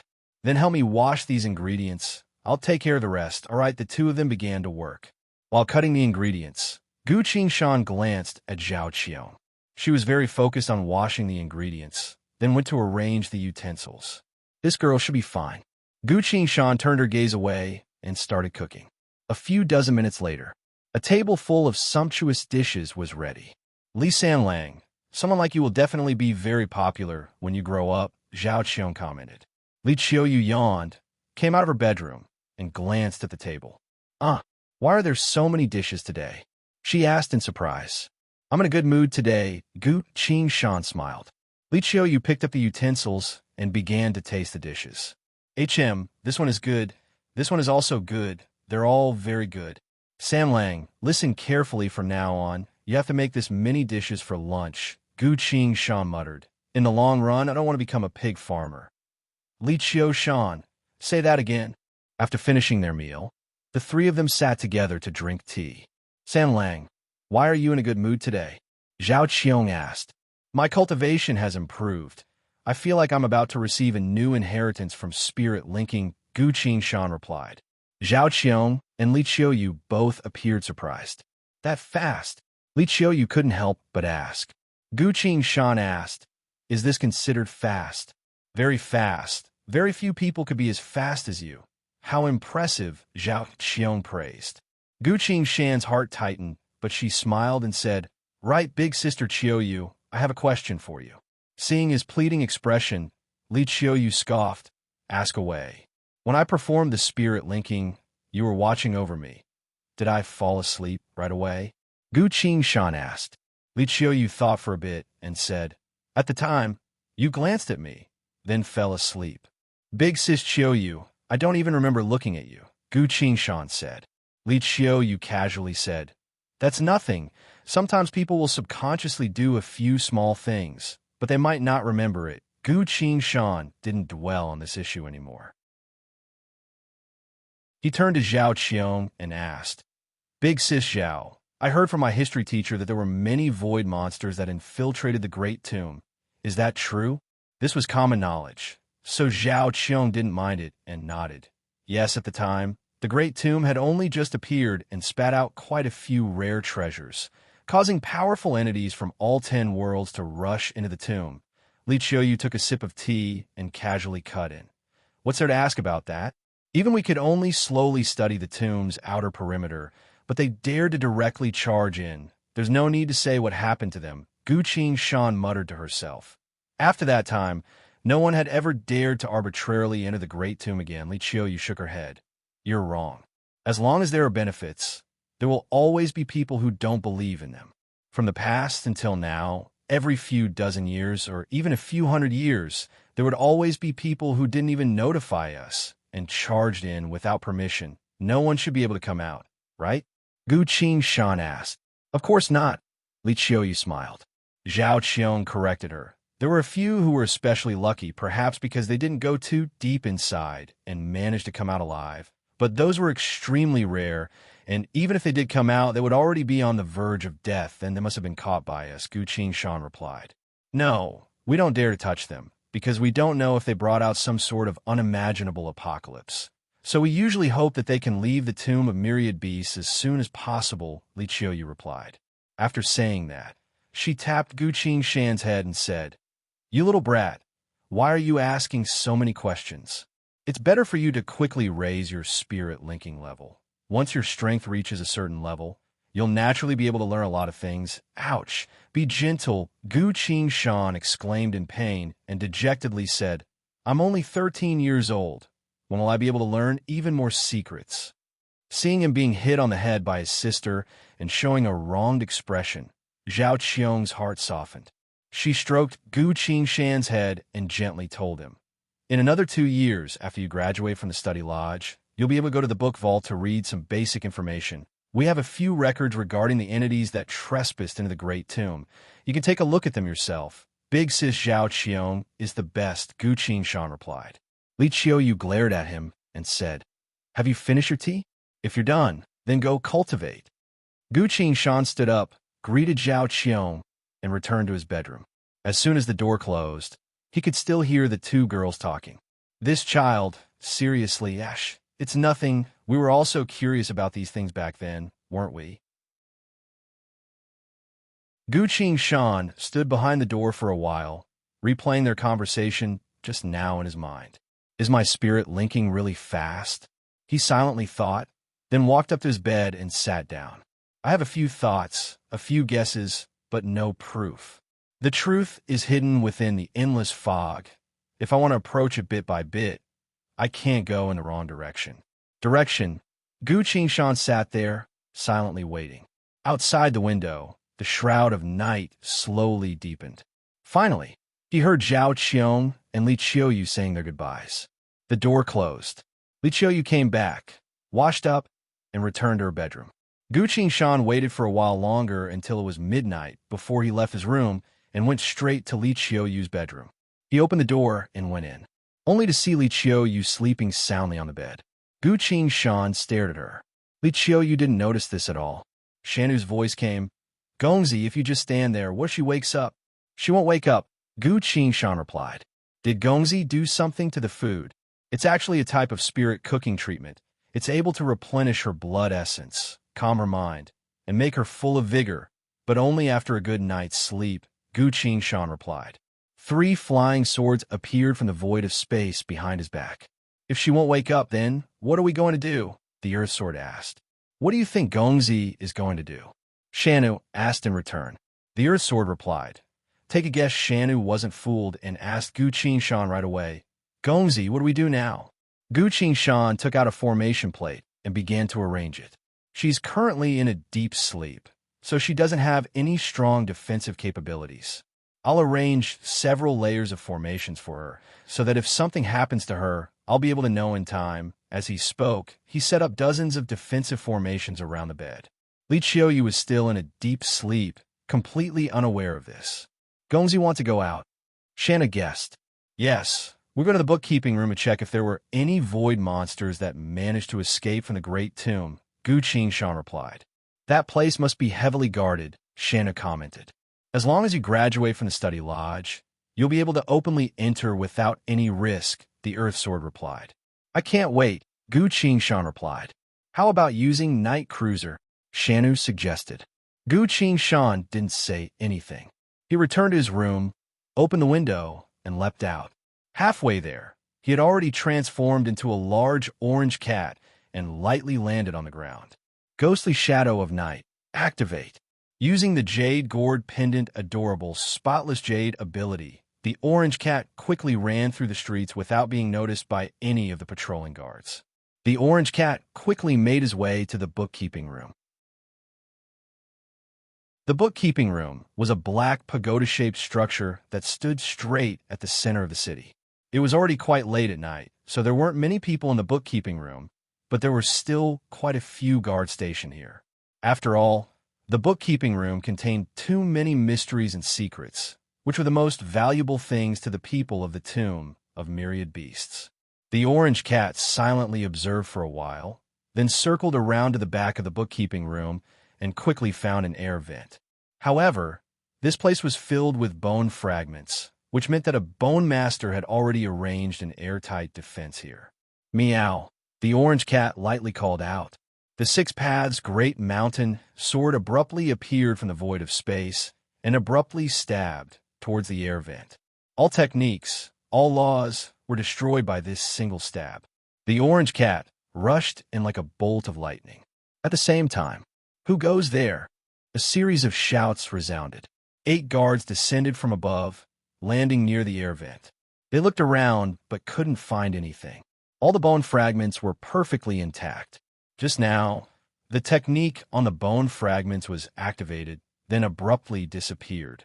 The guards hurriedly contacted the bone master on duty inside the bookkeeping room. The bone master came over to take a look, then led the guards to search for traces bit by bit. Nothing. How strange. In the end, the bone master concluded that something like a leaf blown by the wind had accidentally triggered the bone fragments and caused this result. Because something like this had happened before, this result was acceptable. Everyone then dispersed. At another location, Gu Qingshan entered the bookkeeping room and began to search floor by floor. Now that he had understood the basic situation of this civilization, he wasn't completely at a loss when searching for books. Very quickly, he confirmed that the information he was looking for was on the lowest floor. After all, any newcomer who graduated from the study lodge would be able to check these secrets, so this place wasn't particularly heavily guarded.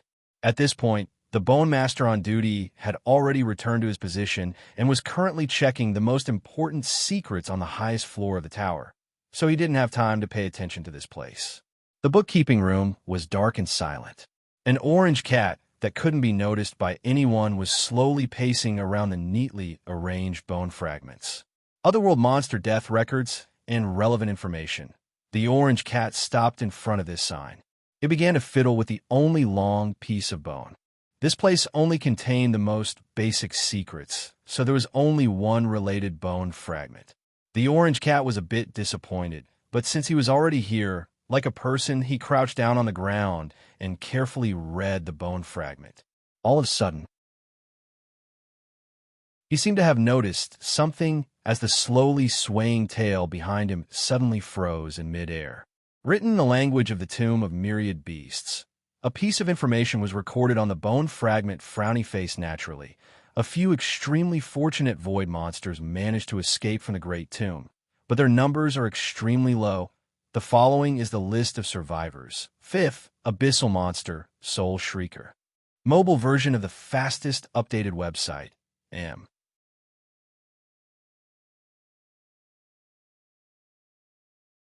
Chapter 1316. Since it was the lowest level secret, the piece of bone didn't give a detailed description, only a list of names and a simple description of who they were. 5th, Abyssal Monster, Soul Shrieker. As soon as Gu Qingshan saw this name, her blood froze. I killed the Soul Shrieker with my own hands, destroying everything it had built up over countless years. The soul shrieker. It must hate me to the bone. But during the vengeful spirit apocalypse, it saw me and quickly gave up on revenge. Under its fear and despair, this deity of chaos would rather merge with primal chaos and disappear than fight to the death. It must have seen what I would experience to give up on that thought. It was afraid of those things. Inside the empty bookkeeping room, the orange cat put the piece of bone down with a doubtful look in his eyes. Everything was unclear. Endless shadows seemed to be lurking in the darkness, ready to pounce at any moment to devour him. Information. I need more information. What exactly did the soul shrieker see in the great tomb? Meow. The orange cat abruptly raised his ears and uttered an almost inaudible meow. In the blink of an eye, he vanished. With the Six Paths great mountain sword in front and the orange cat behind, they rushed out of the bookkeeping room's air vent at an unbelievable speed. The defensive pieces of bone flickered briefly before returning to normal. A group of guards ran over, but still couldn't find anything. There wasn't even a single strand of hair in the void of space. They exchanged glances, moving as fast as lightning. The orange cat turned into a blurred image, his speed not much different from the flying sword. He had already put the Six Paths great mountain sword away and was quickly flying through the empty street. "What's the matter, Gongzi?" Shanu anxiously asked. "Someone is approaching my formation," Gu Qing sent her voice. Shanu was shocked. If someone entered Li Qiuyu's cave, they would find that Li Qiushan was nowhere to be seen, while Li Qiuyu was sleeping inside the countless formations. That's troublesome. The orange cat continued to use ground shrink, but there were some places in this city that were cut off by unique sealing techniques, so he couldn't help but constantly stop, change directions, and continue forward. Finally, the orange cat arrived outside Li Qiuyu's cave. At a glance, it saw that the window that was not closed when it left was still open, and its door was also open. A figure was walking out of its bedroom. In other words, this person had already discovered that Li Qiushan was not in the room. Thousand Saints Blade Venerable, Li Chundao. He walked out of Li Qiushan's bedroom and headed towards Li Qiuyu's room. Step by step, he approached the door and reached out to open it. The spell formation was about to be activated. Why was there a cultivation-type formation in Li Qiuyu's room? Why wasn't Li Qiushan in the room? These were flaws that could not be fixed. Anyone who thought about it for a moment would know that there was a problem. Gu Qing, quickly think of something, the Earth Sword shouted. Got it, Gu Qing answered.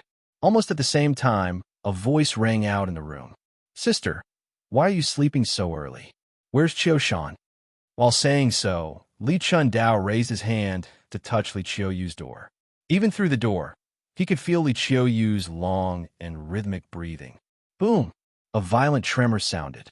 It came from outside the room. Li Chundao's expression changed, swung his blade, slashed the wall open, and rushed out. Who dares to act presumptuously here? He shouted. A sword grew infinitely larger in front of his eyes. Clang! Intense wind howled, air currents surged. At the very last moment, the blade stopped the sword and pushed it away. Someone shouted, Save me, Big Brother Chundao! Li Chundao turned around. Li Qiushan was covered in blood, lying on the ground. He looked at the other side.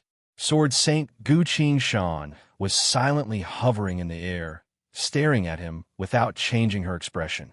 Li Chundao immediately jumped forward and stood in front of Li Qiushan.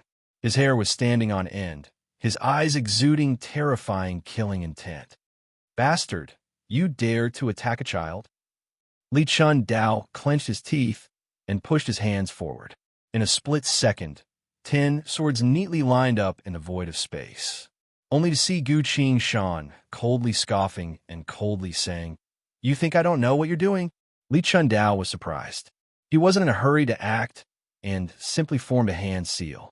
Shing, an intense alarm resounded across the night sky, causing even the ocean above the shroud of night to tremble slightly. The entire slumbering city had awoken at this moment.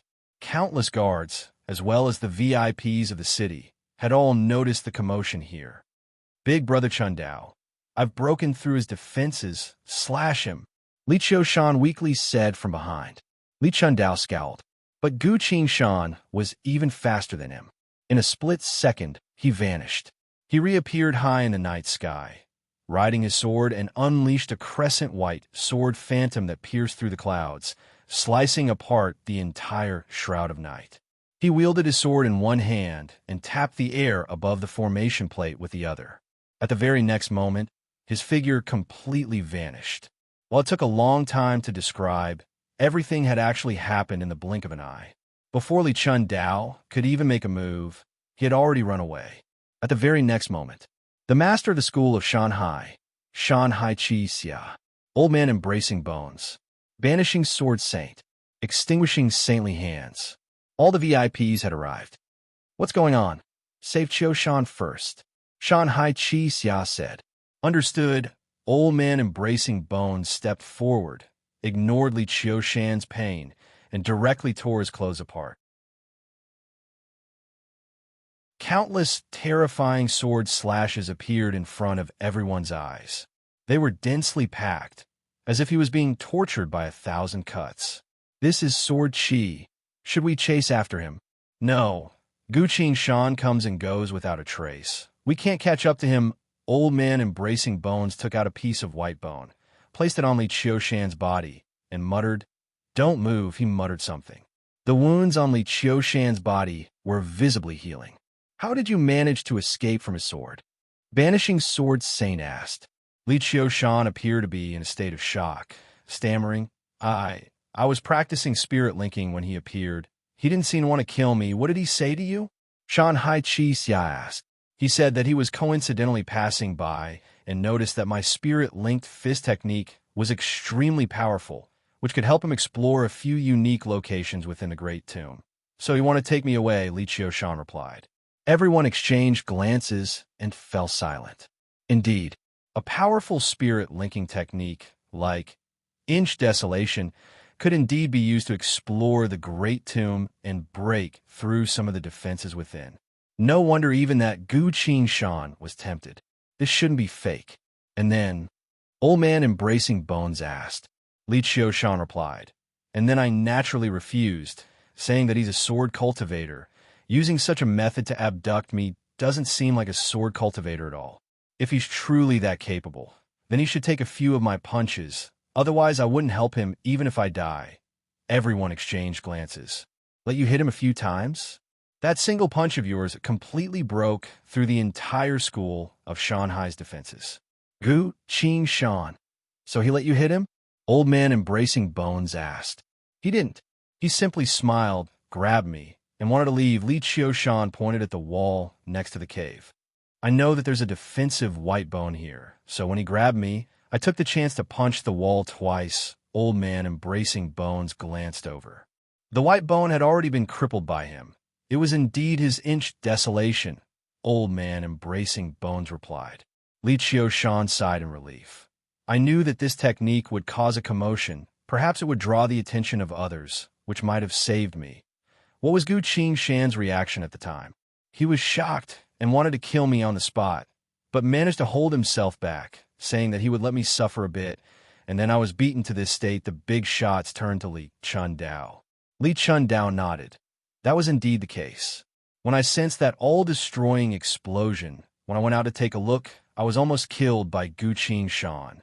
At the time, Qiushan had already been wounded by the sword Qi and was lying on the ground, unable to move. Seems like that was the truth. Li Chundao thought for a bit, then continued. He also said something else. What is it? Li Chundao mimicked Gu Qingshan's tone and said, You think I don't know what you're doing? The big shots went silent again. For some unknown reason, Gu Qingshan sensed that the atmosphere had silently changed. Some of them seemed to have changed their attitudes. They no longer had any scruples in front of Li Qiushan. After all, this child's identity was completely clean, and they had already checked it several times. And he was only a child. After this, he would most likely hate that Gu Qingshan. Banishing Sword Saint casually commented, How interesting, a Sword Saint. Although he managed to win against 3 deities, the only outcome for venturing into the Great Tomb is death. Indeed, he still dared to come to our school and covet a 13-year-old child, Shan Haichi-xia followed up. She walked in front of Li Qiu-shan, wiped the blood off his face, then gently told him, Qiu-shan, don't be afraid. I guarantee that he won't dare to come again. Dean, is that true? Li Qiu-shan seemed to have finally understood the lingering fear, appearing like he wanted to cry but didn't dare to. Shan Haichi-xia stroked his head, then gently said, Really, if he comes again, I'll think of a way to kill him. That you're tuning into the Warrior Lore YouTube channel. Don't forget to subscribe and join us on this journey to catch the most captivating stories.